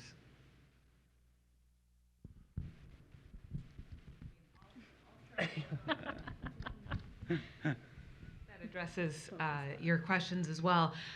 To me, and this will be a giveaway for anyone who's requesting a debrief. I agree with. Steve Mowers and I have reviewed a lot of applications. So has Sam. It's not about how it looks. It's about the story that's being told, and that I think that the cohesion of the projects, and that the story that you're telling, is that these projects being funded will have a catalytic impact on our community. That's the secret sauce for like a really strong application, and it's forward-looking. Right? It's in the name, New York Forward, but we have received, especially from New York Forward, smaller communities, a lot of applications that weren't so strong, that were very much rooted in the past of a place instead of the vision for the future. Right? Almost all of our communities are facing population decline, aging population. So how are you going to bring vitality to that equation? So I think that's key, personally. Paul, thanks for the setup. But I think that the synergy between the projects and how they speak to each other is key. That doesn't mean that they need to be right next to each other, or you're supporting an arts organization that's going to occupy a building that's going to be rehabbed through it, or whatever it might be. But there's got to be a story that's being told, and that all these projects feed into.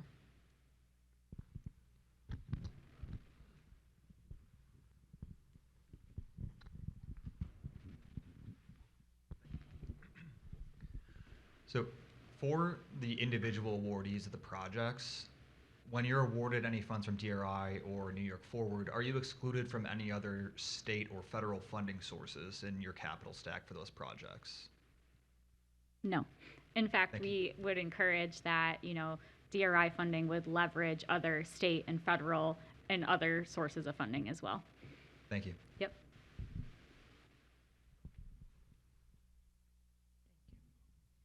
Does being a disadvantaged community or having an environmental justice area fit into this at all, the application process? I think that it would definitely be something that's important to include as part of your story and as part of the application, something to highlight. And maybe if you also had projects that help to maybe mitigate some of those issues or challenges, that would be helpful to kind of tying that story all together as well. You don't have to be. No. I'm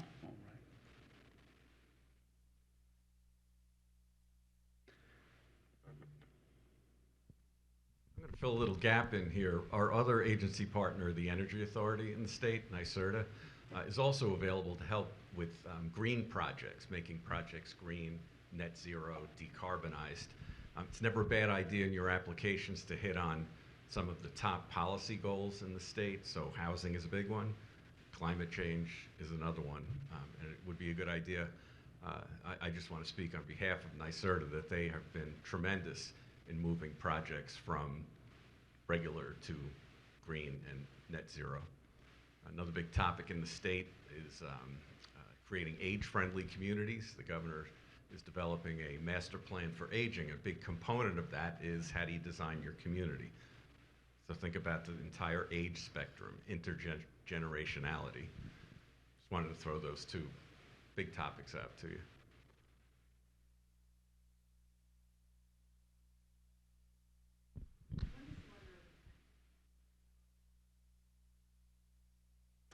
It hasn't been announced yet. I would say typically it has been around the summertime. So you have some time. All right. Hey, thanks so much. Really appreciate it. Hope it has helped. Thanks for coming. And start working on your applications now. Don't wait till the announcement over the summer. Thank you.